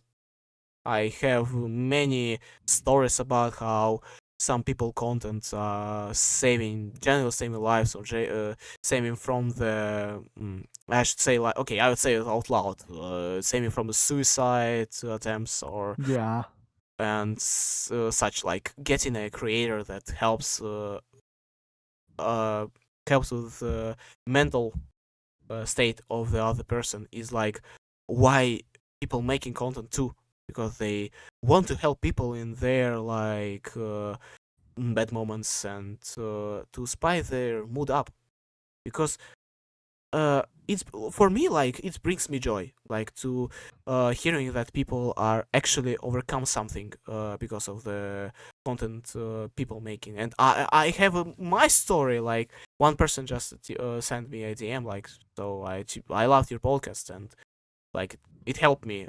I saw the conversation, I saw the people, I saw the jokes, and like I got hooked up and like viewing like your podcast, and it helped me like with overcome something that I don't remember what, but they was in a really bad state. They overcome it because of my content. And this is like brings me absolute like joy, not pride, but just joy because of because like I helped a person to overcome his fears, to overcome his mood, to overcome his problems, and this is a part of the content creation that not many people mention. True. I would say I definitely have my fair share of people that kind of show up in my DMs and they're like, "Oh, I love the content so much," and it's like there's like a whole reason why I do not really go on Twitter or check YouTube comments, because all the people that will have actual like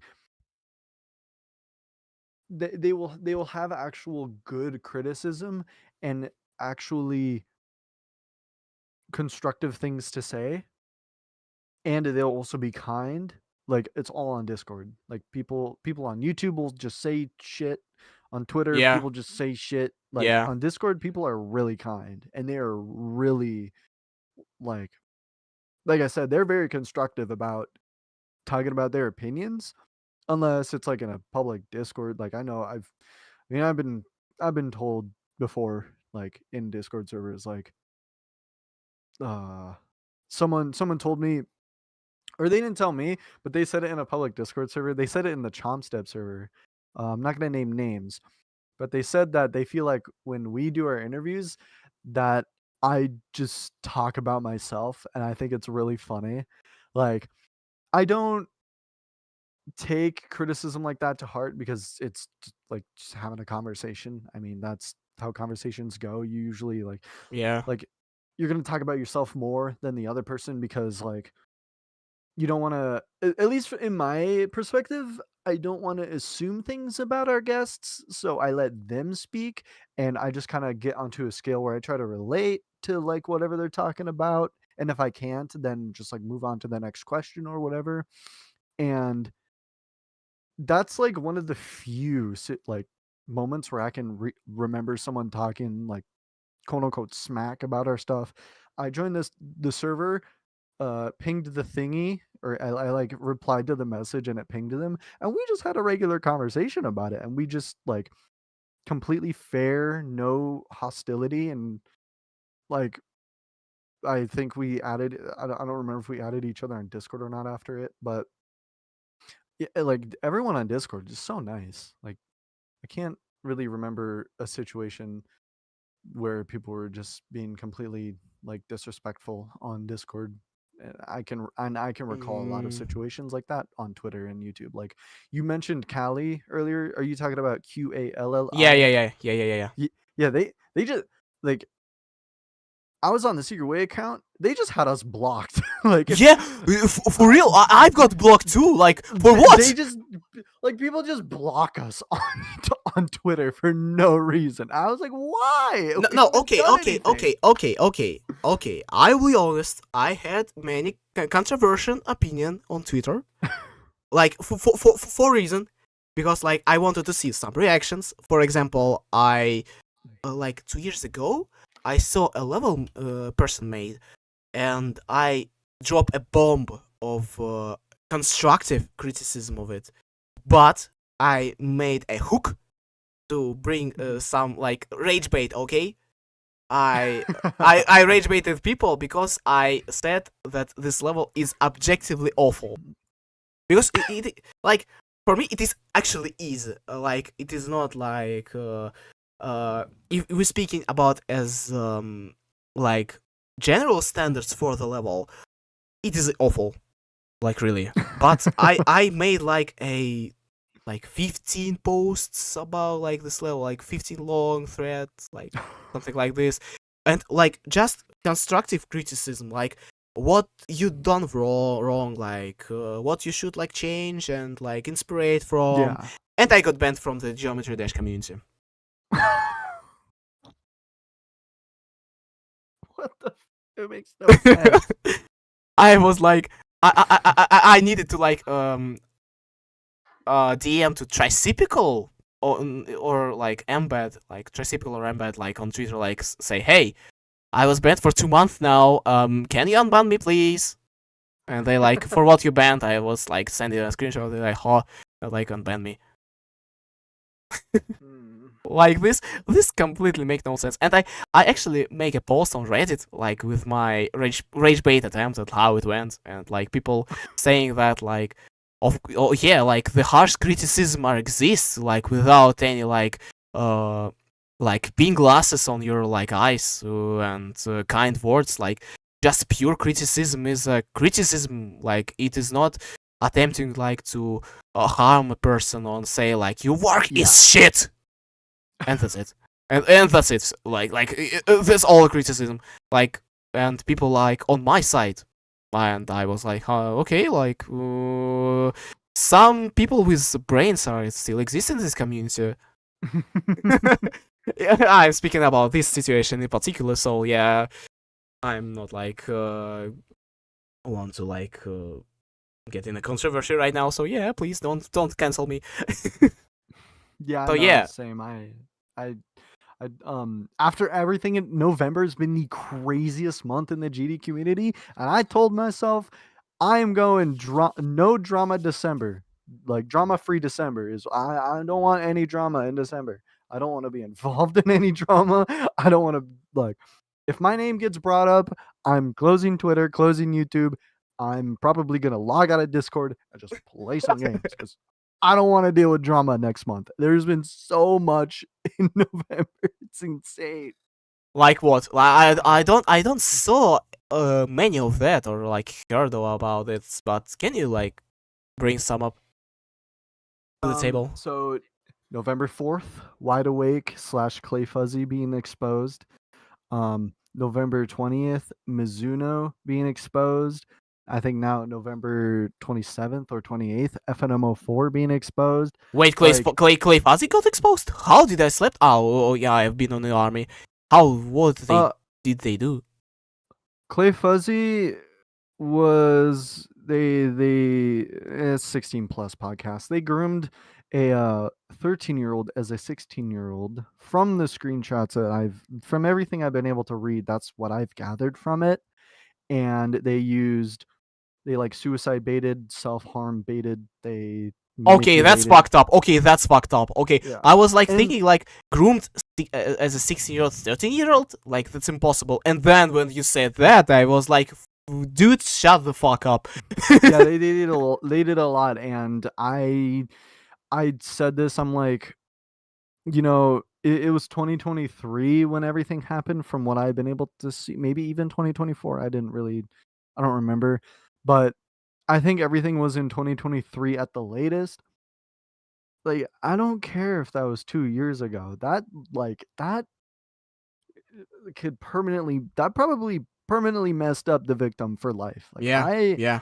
I'm a victim of grooming, but not like sexual grooming. It was just like adults manipulating me as a child. Like, I was like 13, 14 when they were like Oh. making me beat. They were like manipulating me into doing heinous shit back in the day that I really do regret. Oh. And I live with that regret every day. Like, being like, victims get fucked up for a long time. And it took me like 5-6 years to actually finally accept myself. Like, you know what? I did this. I regret it.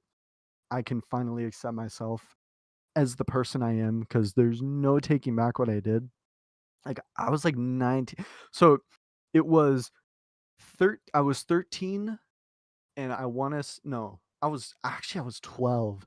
I was 12 and a half years old. It was December 2017 when I met the person that like put me through this whole fucking thing for like 3 it was like 3 years, then 2 years without knowing them, and then an extra year of like shit. And then finally in July of 2024, I was finally able to overcome how I felt about myself in a negative light, and I was like, "You know what? That's what I did. I did that. Sure, I was young and I got manipulated into it, but I still did it, and I just got to accept that like the people that I affected and me being affected as well, like we don't have a choice but to live with that. So I had to move on with myself. I had to tell myself like, you know what? I can't really go to the people that I affected anymore and just say sorry. I just I mean, I don't even know how to contact them even if I could. But yeah, I just told myself I had to move on. There's nothing I could do. And that perturbed me to be like, you know what? Yes, this whole Clay Fuzzy thing, no matter like even if it was 2 years ago and they were both young, you're 16 doing that to a 13-year-old. That's like when I was 16, I had when I was 15, I had the comprehension of like grooming. Like I highly doubt a 16-year-old didn't have that concept. Like that I refuse to believe that a 16-year-old would not have that concept. Like especially if you're like Clay Fuzzy was chronically online as well. That's another thing. Like they were on the internet when Yeah. they were 13. Like they were chronically online. They probably still are. So they 100% were aware of the idea of like grooming and shit.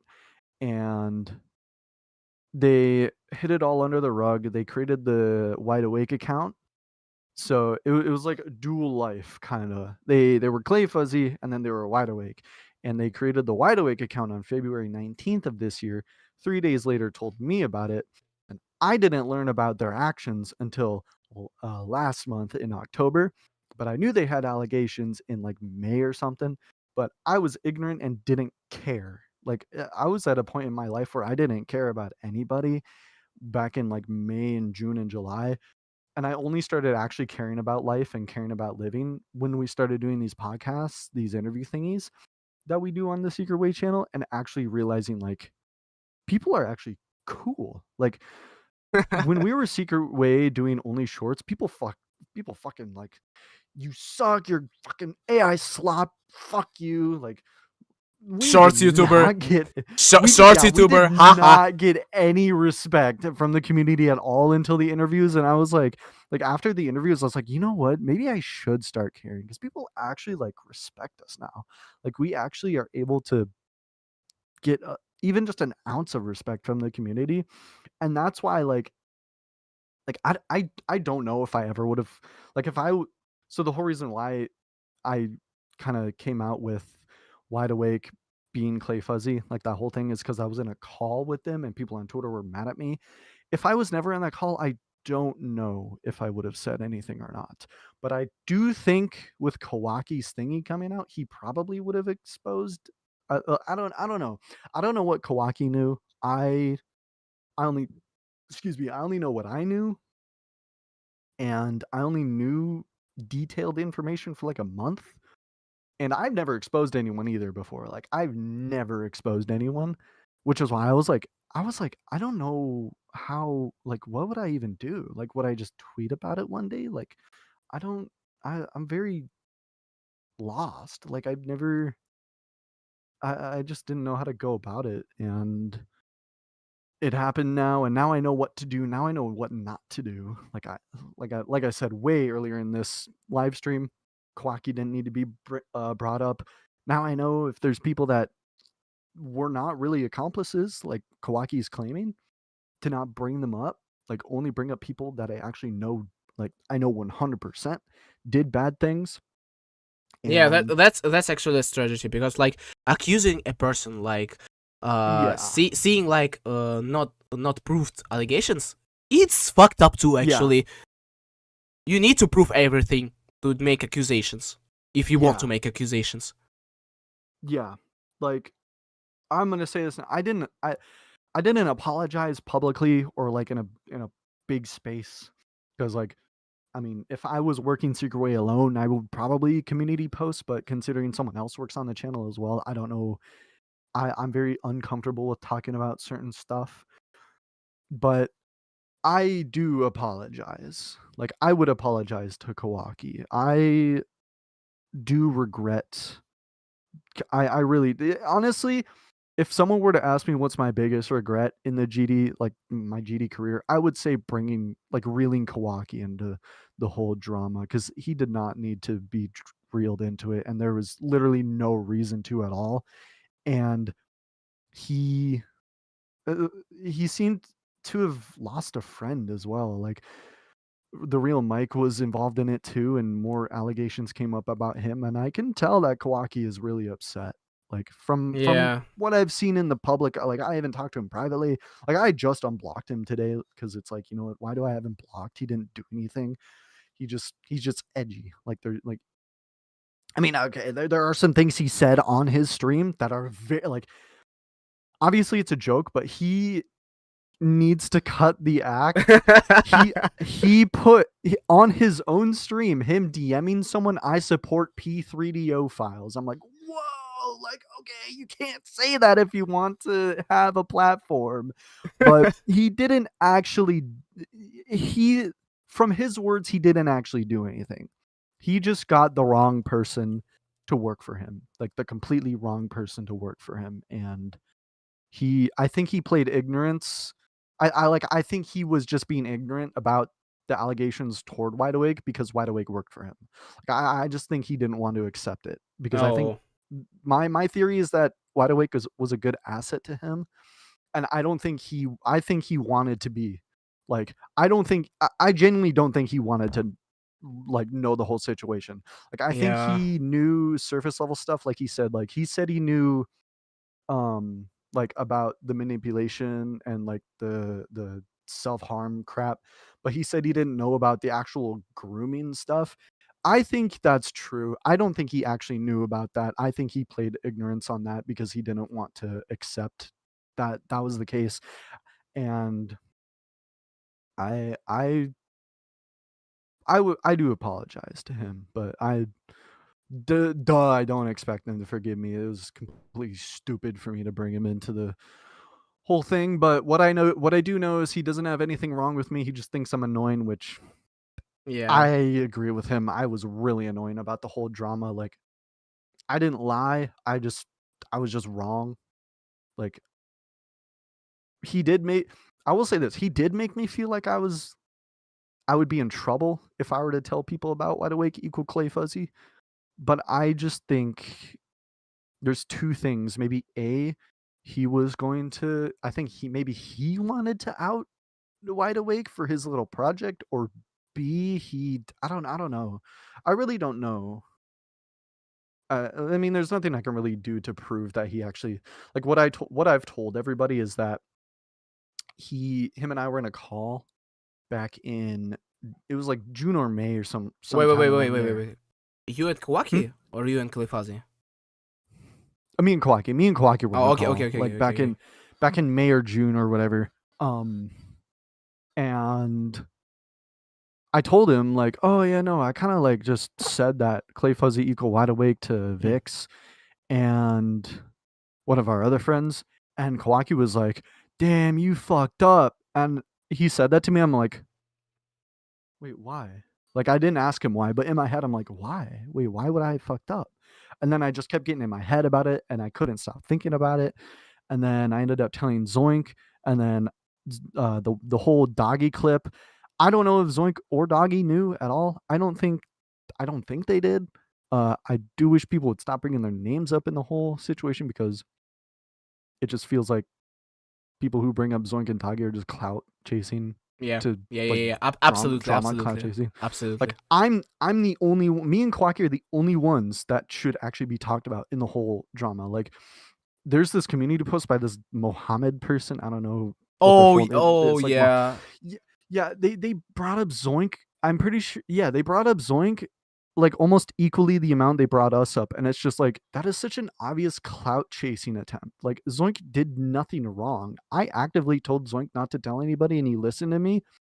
Like that's my fault. That's on me. That's not on Zoink. And another thing is that Zoink is a minor. I highly doubt he would have any comprehension of how to expose someone because I'm 20 and I didn't have any comprehension on how to expose someone. I'm 21 and I didn't know how to Yeah, expose people. yeah, like it doesn't it genuinely it's really scary. That's like it's very scary exposing someone, especially like exposing FNM04, that exposal coming out. I fear I I fear for his family because people have doxed FNM04, Yeah. but I also fear Already? for the Wait. victims. Already it toxed? Oh, it's just doxed him in the past before Oh, like yeah. that's Like, happened. But I fear for his family and I fear for the victims because FNM04 really seems like a very malicious person. So hold up. I Victims? yeah, the Like, victims of like victims. Like, not like victim, like victims. yeah, victim, like VICTIM. No. I mean like many people. Or just one. Yeah. Damn. I think there's multiple. There's someone that got love bombed and then like tossed aside, and then he was like using their mental health against them or something. And then there was another person that was 17 that he was 21. This was a 21 to 17 age gap. It was like you do not It's talk to a 17-year-old when you're 21. Yeah, absolutely. Like this is what I said to in GX2 made a video. You know who GX2 is? Yeah, kind of remember, yeah. Yeah, he made a video on FNMO4, I said in the comments, if you are an adult, do not interact inappropriately around minors.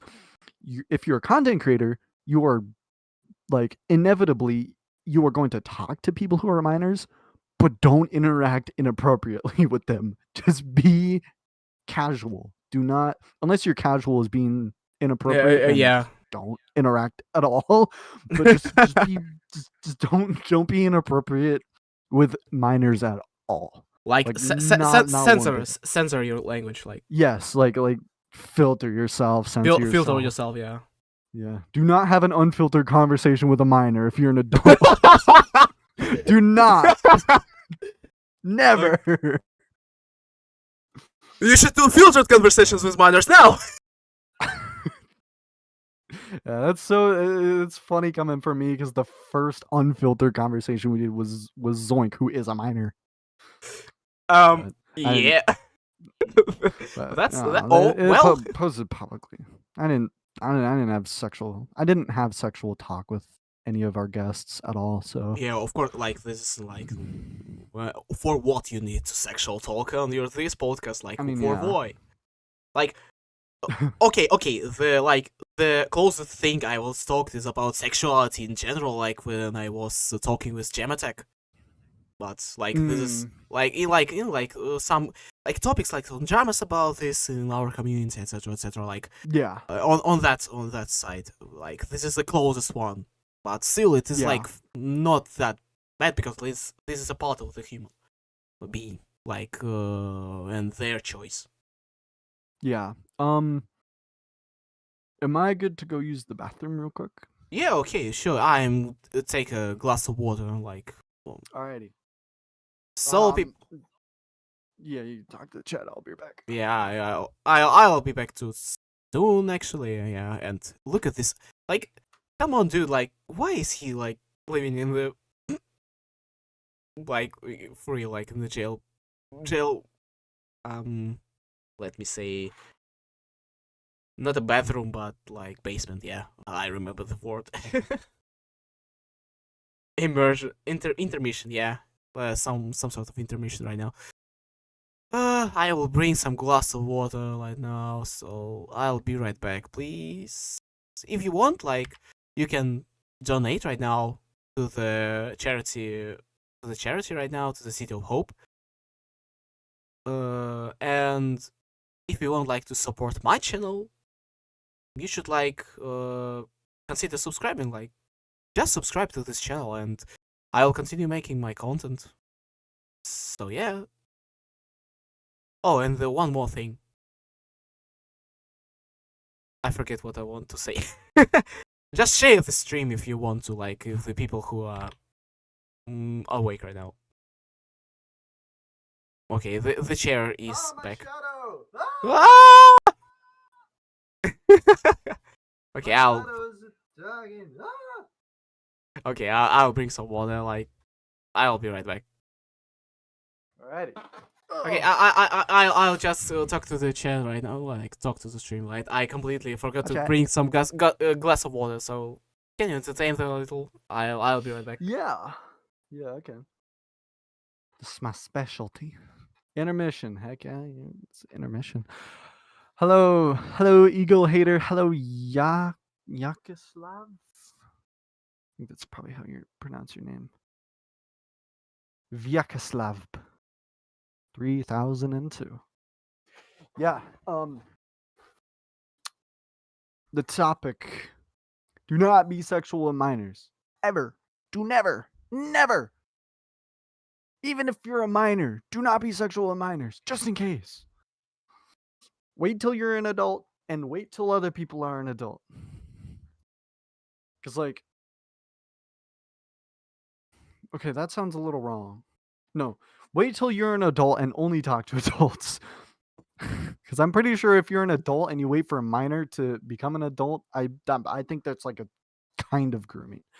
But I don't know. That's an interesting topic. I just witnessed it. Okay, I mean, and bring up the fresh cold water. So, let's continue our topic, shall we? What you spoke about, like, Oh, I was just telling them, do not interact with minors.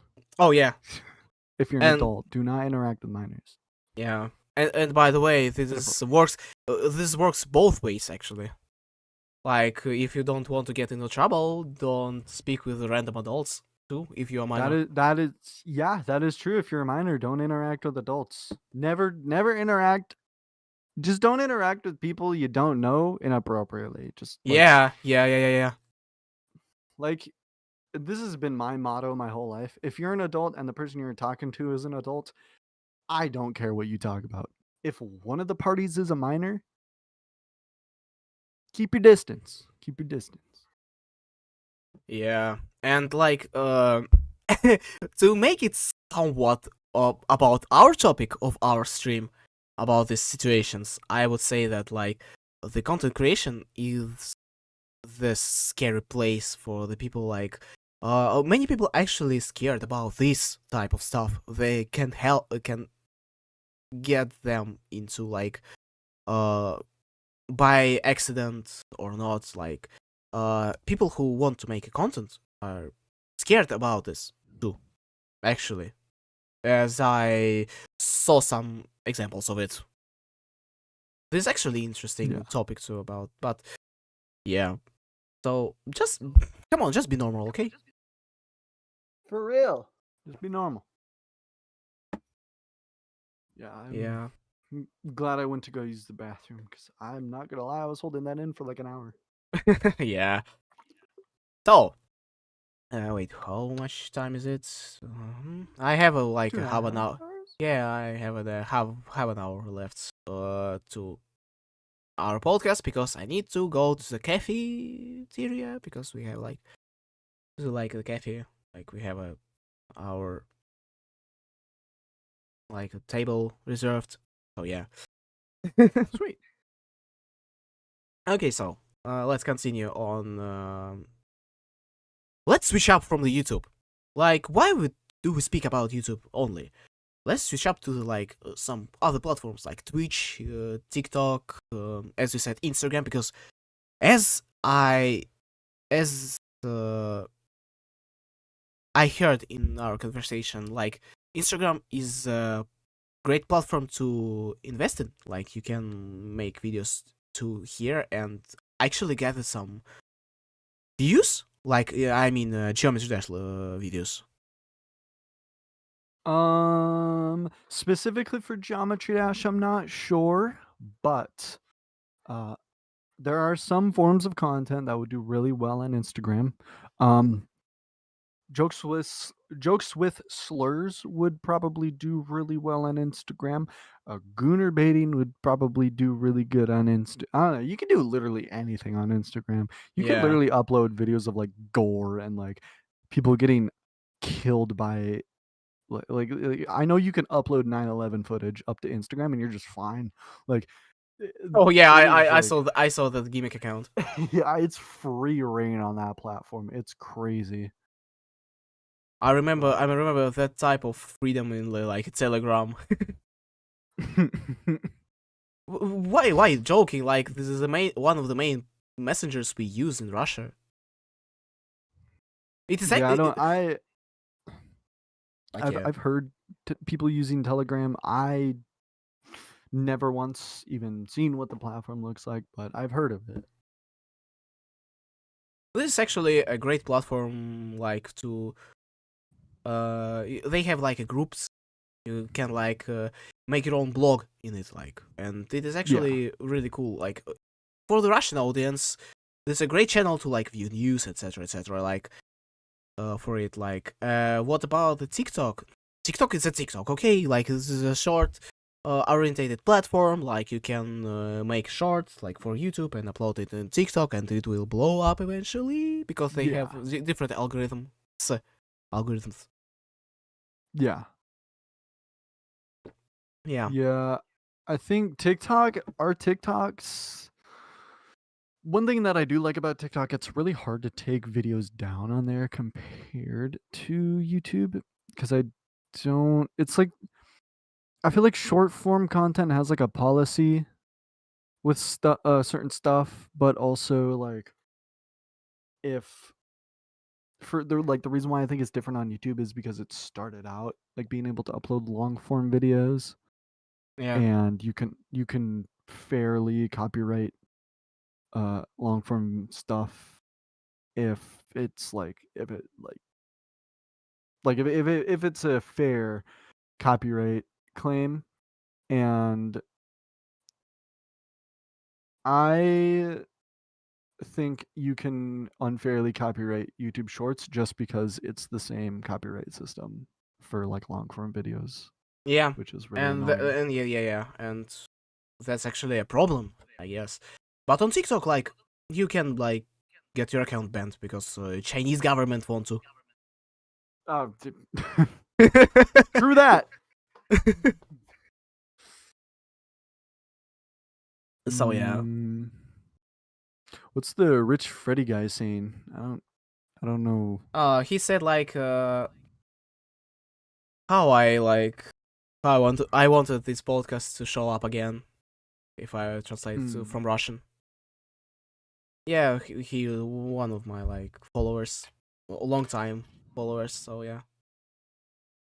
By the way, this interesting question to you: what's your final, how it is called? What's your final goal on content creation? Did you ever thought of that? Yeah. Do we count like music stuff as content? Yeah, That's content creation, like making yeah, music. there are many like people who making music and making content of it, like interesting content. Yeah, one of my final goals with content creation is to just make music. Like I can sing. I not the greatest with instruments, but I I can like I've done mashups before. I've learned a little bit of how to like do Mixing? like production, mixing, yeah, I'm very like surface level knowledge of that kind of stuff, but I don't like I haven't really invested a whole lot of time because like obviously I'm investing my time into YouTube right now. So kind of goal for me is to continue teaching myself how to sing and spending like YouTube money for like lessons. Like I want to learn how to play the piano. Like I've That's learned how awesome. to play guitar a little bit. Like I have a guitar. I don't play it a whole lot, but I've played like not super easy uh riffs on it from like a couple songs. And yeah, I'm very surface level when it comes to music, but I do singing is probably my best musical quality, and I just get a lot more fulfillment with like making music and stuff like that, which obviously I don't like.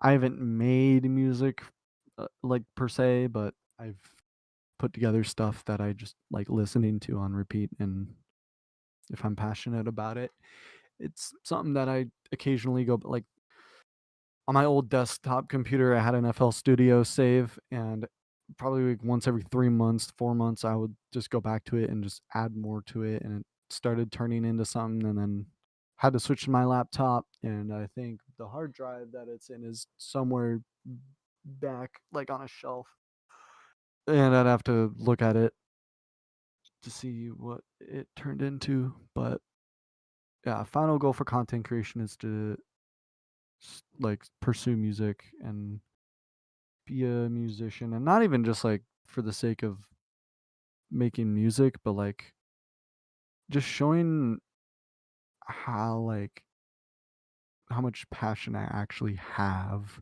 for something. Like I feel like I haven't been able to do a lot of passion for content creation because I don't really know how to go about content creation because everything is like algorithms and stuff. But with music, you can kind of just like learn how to make a good song and promote it like very Yeah, easily. Like yeah, promoting music is very easy yeah. compared to like trying to start a YouTube channel. So And probably like, music creation would be like final goal. For my like final goal on the content creation, I mean not just content creation. I will not say that. For the geometrical podcasts, is to make a podcast with a Robtop himself. Like this is my final goal, Ditto. and after that, I will continue my geometrical podcast, but we'll switch to the more general one. Like I have plans to make the outside the inside podcast, where I'll speak to the other people, and actually the Camellia podcast should be the first episode of the outside the inside and geometrical podcast simultaneously, like the something like the today, like the geometrical podcast and charity event one. Yeah. To like promote, to like gradually and smoothly switch up to the other type of podcasting, because like the geometry dash is just a phase for me. The phase where I can actually prepare myself for the future and speaking with some big names, small names, try and tweak my my general like knowledge about the person I'm speaking with, and the vocabulary I'm using, etc., etc. Especially like for English, because like this is my foreign language.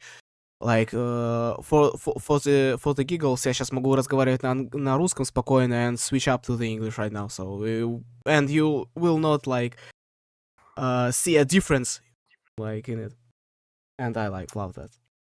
I could say bicycle. Bicycle. Велосипед. Yeah, that's I just know actually that. that's actually really good. What the fuck? Like you said that. Велосипед. Yeah, like velocipede. Radio. Oh, you can pronounce r like Radio. I can do the one with the tongue and the one with the throat. Damn, like this is one of the hardest parts of the like learning Russian and any Slavic language, because of a r. Yeah, I wasn't kidding. I like had an autistic hyper focus on trying to make myself have a good voice for singing. Like I genuinely cannot express. Like I could do like I can make weird noises with my mouth. Like obviously the oh, my throat's dry right there. I used to be able to make like this loud pitched whistling sound. Oh I yeah, can't do it anymore. yeah. There's like a or something like that. I can't do it anymore. But Yeah, I was like training my vocals too before like the going to the voice, going to the like the podcast, to not make like the muffled noises, but still after like Yeah. a year of not practicing, I have some troubles right now. I think you sound just fine, honestly. Yeah, thanks, I guess. But people, if you're live streaming, don't forget your glass of water. Like this helps a ton.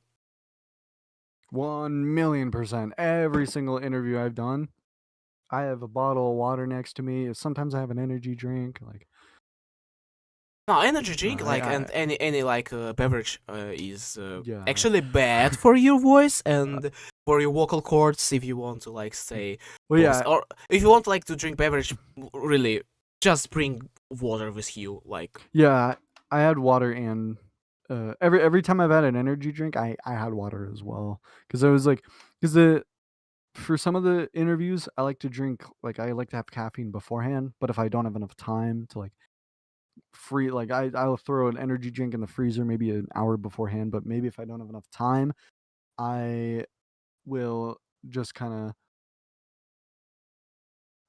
like if I don't get it cold fast enough to be able to drink it before we start, I'll just drink it during, and then I'll have a water bottle with me. There was one time with GD colon though that I ate during the beginning of the podcast, which was the worst idea ever. Never gonna eat before, always gonna eat after because like yes. This is actually one of the professional guidance. Like my mom is like a director for the like wait, how is it called like in your language? I completely forgot. Wait, let me pull up a fucking translator, please. Wait, Please say it don't in judge. Russian, I Please might don't know. judge me. Озвучка. Oh. Yeah, I yeah, don't know. yeah. Like Озвучка. озвучка. Yeah. By the way, you like Озвучка. really great in Russian. Like Oh, thank you. Yeah, I am. I know accents really well, and I like can hear how that. I used to be able to do accents in other languages, like not even just like in other Voiceover, countries, but yeah, literally. voiceover. I remembered my voiceover. Yeah, Mm. director of voiceovering, like some anime, films, and etc. Oh, like voice acting. Yeah, voice acting. Yeah, voiceovering, voice Mm. acting. Yeah. I completely forgot how to say that. My apologizes. Yeah, and like You're good. yeah, and like I've got some knowledge about how to prepare your voice, because the main thing about the videos you're making or like live streaming, it is your voice. How Yeah. you pronunciate things, how you speaking, your vocabulary, your intonation, everything. Hook up the person. And if you have a clear sound, of course, yeah, you need to bring up the good microphone. Like you have like cheap variations, like from Wi-Fi, and I don't know how to pronounce it correctly. They have a great microphones for the starters. I have a setup for like $300, like from Focusrite. Oh, They I got a Focusrite thing right here. the card, yeah. Yeah, I have Yeah. like this the full setup, like the microphone, the headphones, the sound card, everything. Like they have a high quality stuff for like really cheap. Recommend for the starters. Yeah, I don't want to spend like $1,000 for the microphone, so yeah. Me neither. Yeah, it is like an overkill for the like. It is like really an overkill for the like YouTube content. You can actually need to also teach yourself or like how to Yeah. how to make your voice better. It's like different software, like how to enhance it, how to get rid of like annoying sounds, etc., etc., etc. For example, like I love OBS so much that some people say like nice montage when they when they see like my podcasts after like Yeah. the initial like live stream. Because like OBS have so much potential in some kind of the stuff. Like if you have like echoing room or something like this, bring up the enhancer plugin that's noise reduction plugin. Yeah, noise reduction plugin. That's Yeah. that helps at all. You use that too, yeah? For your streams? I do Or not? not. No? I've tried, but I just kind of edit it all after in Premiere because I've had one of those like noise Re- suppression, suppression, right? yeah, suppression, yeah, Yeah. suppression. I've had one of those, and my mic is like a $50 7-year-old microphone. It does not like when I turn noise suppression on. There are certain words like I know one of the words assessment, like the word assessment doesn't pick up on my microphone Yeah. when I have noise suppression on. It's like it's really annoying. So Assessment. Yeah, my microphone puts it right because I like for real. I spend an hour to tweak up the noise suppression and the reduction to make it work because I have a like huge ass room and like none of the like noise suppression panels and some other fancy stuff except of like the thing you put on the microphone. I forgot what it's called. pop filter. Yeah, pop filter. Yeah, pop filter. The Yeah. only thing that helps me. So like the sound is more important than the montage itself. Yeah. Yeah, if you sound really nice but your montage is simple and easy, people still watch you. But if your montage is incredible, but your sound is ass, people will skip you. Like, yeah, people don't want to. That's true. But okay, there are exceptions. Like if you're a part of your character, a part of your like I remember like some people like streaming or making videos with us extremely shitty microphones, and like Oh this is yeah, hilarious. This is deliberately absolutely like yeah. deliberate bad mics. Yeah, and this is actually like great and like fits on their characters. But Yeah, but if you don't want to like this, please use nice microphones. You actually, for starting a content creation, you need to spend money. Like and podcasting too. Like actually, I wanted to make a real podcast with Decode. We speak about him earlier. It will cost me around like $1,500, like $1,500, yeah. To travel to him, or to rent a studio, rent a cameras, hire some people, and etc. Yeah. Make it work on live, because this is the main gimmick of my podcast. Everything is on live. You will not. You will like actually. This is for real. This is more unfiltered than your unfiltered conversations. that is true. That is actually true. Like this is a pure. Okay, your unfiltered, mine is pure. That is true. That is very true. Yeah, and wait, okay, my time is actually sadly coming down, so Ooh. I will say one last question. So we spoke about the content creation, we spoke about podcasting in general, and in Geometry Dash, like spoke about the future of the content itself, and actually gave some advice to people on content creation and just of being a normal human being. So Yeah. for you, is podcasting worth it?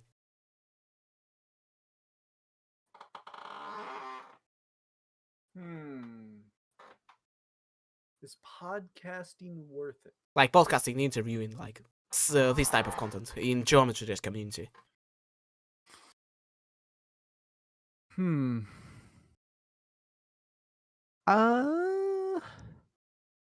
can say a lot of yeses and nos, but I think it teeters more towards yes. And I say that because with podcasting, I feel like a lot of people have expectations.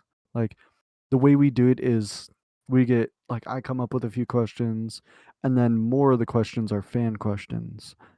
And when I don't answer certain fan questions or ask them, I feel like people get upset, and a lot of people expect like, oh, this might be a good question for so and so, and then I don't ask it because either A, I don't know what it means, or B, it's just like, well, you're the only one that asked that, so I figured it wouldn't be a good question.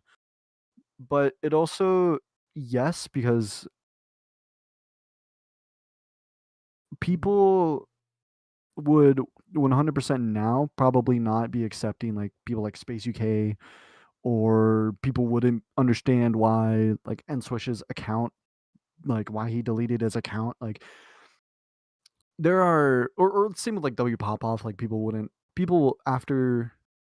before the Popoff interview probably like, oh, Popoff sucks, oh, he's a edgy teenager, he sucks. And now afterwards, like I feel like people accept him. Like I think the good thing that comes out of these interviews is like A, getting information out of people for the community, and B, showing these sides of people that the community would usually not know where to go to find these sides of people. Like people make the gambling joke towards Trick, and he addressed in our interview that he does not gamble. He does not have a gambling addiction. And I don't think people would be able to find that out without that podcast. Yeah. Without that interview that we did with him. Like there's so many things, so many positive outlooks on people after each interview, and I think it's starting to like click into people's minds like, wait, we're learning this about our favorite creators, or like even our least favorite creators, and they're actually like completely different. And I think people are starting to realize, like, oh, maybe I should be more open-minded towards people now. Because I'll be honest, before these interviews, I was closed-minded. I thought W Popoff was just like industry plant doing it for money, like no passion. And then after like doing 10 interviews, I'm like, wait, these people are so much more different than how I perceive them. That people like Popoff and Trick and like Anna Ban are probably so much different than how I have them in my brain. They're so much more different, like so drastically different than like I thought Anna Ban was just an anonymous hacker. I thought Trick was just doing it for money, gambling and all. I thought W Popoff was just trying to be the best, trying to look like the best. But no, W Popoff actually enjoys the game. Anna Ban is actually a very emotional person, and Trick genuinely seems like he just wants to have fun with the game that he really likes. And all these people have a completely different side to how they are, and they just don't show it publicly because like there's like not a whole lot of spaces to do that. And giving a space where people can just be themselves for 2-3 hours for people to watch is just like it's very healthy for the community. Yeah, and very healthy for the content creator because Yeah. they can express themselves. Like, do not like get from the term of the like creation media for how they need to be represented to people want to like them, but they Yeah. can be themselves. And I really like podcasting too because of that. Yeah, I can like see the person, not the channel, like for real. And it is actually kind of nice to speak with people like that. They feeling safe actually. Say yeah, of course they have many things they don't need to say and actually prohibited to say, but still they gradually feeling safe. They like in the first minutes of the podcast, like the first 10-20 minutes, they will be like more, I don't know, more shy, maybe even. But Yeah. then they like just open their wings and speaking like normally, like it's just like the general conversation in the Discord. Yeah. Yeah. So, and I want to conclude our like the main part of the podcast with this. But we have several questions from the chat. Let's read them out loud and answer to them. Question for the secret way. Do you think you'd like to interview anyone from our Russian community beside me? Yes, I have stated before that I would be like I've tried to learn Russian in the past. Obviously, the only word I got out of it was velosiped. But I've told myself I would learn Russian. Like I would be like a kind of like not fluent, but like I'd learn a little bit of Russian to try to communicate better to get like I guess not Dolphy anymore, but like Vernum or something, or like someone Vernon that's actually know English pretty well, so you can like ah. I still yeah. would. I genuinely like if there's big creators that aren't really good with English, I would learn Russian like a little bit just to try to communicate better for an interview.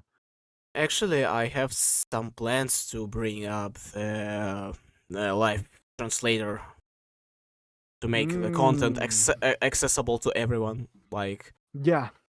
and this Quackity wanted to make this tool, but yeah, he's fucked up, really fucked up. Like, wait, how it like $30 a week? Nah, dude, no, I'm not using that shit. So yeah, I'm trying to make my own, of course, with use of AI, because like this is like the tool I want to use, and like it is only tool you can use to make something this big. So yeah, and it will be like really great to make multilingual content and podcasts. Like you can like speak with a Russian person and understand everything he says, or she, like they. Yeah. So I don't know if anyone has asked this, but what happened to the Secret Waste Twitter? Vix disabled it. It's the thing we chalked it down to was Twitter is just drama bait. Like honestly, I ever since ever since we started the Secret Way Twitter, all I did most of the time was scroll on Twitter and look at stuff. Like I never did that on my main, and I only did it for Secret Way because it's like, oh, well, now people talk about us. Let's see what people are saying about us, especially after the whole drama that happened. And it's just like, it's such a waste of time. Like it's such a big waste of time. And Vix disabled it, and I was like, thank God. I don't like personally me. I don't need Twitter in my life. Like I said earlier, people like Callie blocking me. You could block me all you want. I'm just not gonna even interact with you. People on like, Twitter need I, to go touch grass, bro. like I remember this meme. Like, bro, who the fuck are you? Like, it was something like, why did you block me? I don't know you. Like, okay, fine. So the next question. Did you ever have to filter anything on your podcast? Yes. So this is a bait. This is unfiltered. Yeah. We have clickbaited the EVW interview. He asked us to cut something out, and Oh, I see. Yeah. yeah, and also technically the Daily Dosage GD, there are like very long pauses in certain interviews that we cut out, like very long pauses, like Oh at least a yeah, minute that's we cut out. that's a fine stuff. Yeah, that's like, Yeah, of like course. I did take out a part where I was just kind of talking to the viewer after Daily Dosage GD left, and like it was just completely useless. So I just cut that part out and just went right back to the conversation because technically that's not an unfiltered conversation. That's just that section of me just talking to the camera is just like unfiltered, like commentary. Like Yeah. there's definitions of it, but the EVW one by definition is the only filtered conversation because he asked us to take something out of it. I've told one person what he said, but it is someone that doesn't even like it is Okay. someone I trust. Do Someone not I do have not to. do. Okay. Yeah. I respect private information here, so do not tell anything you don't want to tell. Yeah. And obviously And Vix knows. Like yeah. And do you have any idea of a new hardest after Zodiac or the final hardest? final hard so obviously I want to do Spectre, but I can do Tidal Wave. That's the hardest level I know I can beat. I don't know if it'll be my final hardest. Wave carry. Yeah, big time wave carried. But I've done like I've got 40 no. I've got 38% in 3 runs. Nice. 8%, 8 to no, 4 runs. 8%, 8 to 13, 13 to 21, and then like 20 or well, no. Technically 13 to 24. So 13 to 24 and then 20 23 to 38 or whatever the getting at. It was like 2% of the dark part that I was still alive and Oh yeah. somehow just doing it. I was fluking it, but Tidal Wave is probably the hardest level I could realistically beat. If I just keep on putting enough time and effort into it, which I've been really slacking on the last like month. But after Zodiac, I have a list of levels that are easier than it that I want to beat. And it will get me up to 100 completed extreme demons. And then my 101st is a wheel of like 20 or 30 levels I want to beat that are harder than Zodiac, which it includes levels like some that are just barely harder. So like the golden or like Tartarus, but then there's stuff that's literally like I have Tidal Wave on there. I put Booba Wamba on the list if there's no victors, but that's even if I get to that point. Like I feel like if I have 100 extreme demons completed, that someone will have beaten Booba Wamba by then. But I Yeah. have like nullscapes on it every end. Like Every end is, by the way, the I'm base level. yeah. Like if I rolled like Nullscapes or Tidal Wave or Boobawamba or Acheron's on there. Like if I rolled that after and I had to jump to it, I would keep going for it. I mean, I've gone for Zodiac for almost 7 years now. I don't see anything really perturbing me from stopping if I were to jump from Zodiac to like Acheron or Tartarus or not Tartarus, Tidal Wave. So, oh yeah, and I've also gotten like good runs on Solar Flare as well. I did Oh, I did the drop to the I forgot the percentages. It's like 33 to 60 and then 60 to 100. But I died. nice. It was like realistically it was like 33 to like 65 or something like that. I don't remember the progress, but I got from the drop wave to the dual wave and then the dual wave to the end. Like I'm 2 wave carried for my own good. And like there are levels that I could beat probably faster than Zodiac if I'm going to be real, but I just choose Zodiac because it's general. It tests so many different things in one. Mhm. And the fact that I like I've been going for it for so long that I can't drop it. There's nothing will convince me to drop it. $100,000 is what it would take for me to drop Zodiac. Damn. Yeah, $100,000. Like Mr. Beast showed up at my front doorstep. If you drop Zodiac and go for, I don't know, Tidal Wave instead, I'll give you $100,000. Wouldn't even blink. Like, but yeah, no, I not pretty much nothing would stop me from going to Zodiac. Like I don't know if I'll jump from it from my current hardest. Like my current hardest is Aku. Based on the AREDL, it's Cataclysm, but I think Aku's harder. If like I don't think my jump to Zodiac is gonna stay. Like I might because I've been trying to play the flawless recently. Actually, I don't understand. I'm gonna say this real quick. This is a quick rant. People who say that the gameplay and everything in the flawless sucks, you are wrong. The flawless is a very fun level. I think it's a great level, and it's short. There's nothing wrong with it. The flawless is a pretty flawless level, except for the fact that the ships suck. But that's about it. And I might go for that. I don't think I'm gonna beat anything harder than a top 500. So I think I'm still gonna have like if I beat Bloodbath, like I'm probably gonna like kind of beat a couple things in between. Maybe Zodiac would be like realistically like my 9th or 10th extreme demon, but I don't think it's gonna be like my 3rd anymore, or what I wanted it to be my 2nd. I wanted it to be my 1st. It's just like it's too unrealistic. So after Zodiac, new hardest, it's just a wheel. It's just anything that's on that wheel that I put. Final hardest, probably Tidal Wave. That's interesting. So, okay, thank you so much for coming. I hope we rate some donations.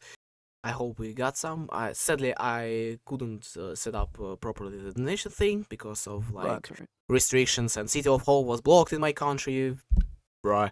Yeah. So yeah, and yeah. So I really thankful for you for coming. So yeah, thank you for having me on. Yeah, this And was a pleasure. I had the longest LolsShow episode.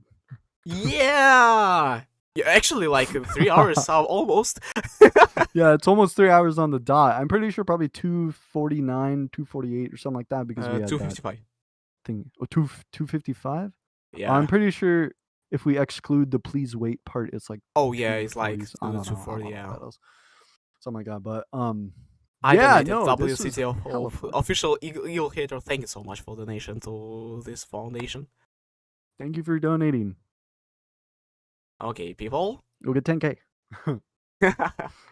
I'm out. So again, thank you for coming, and see you next time on my new podcast. Yippee! Bye-bye.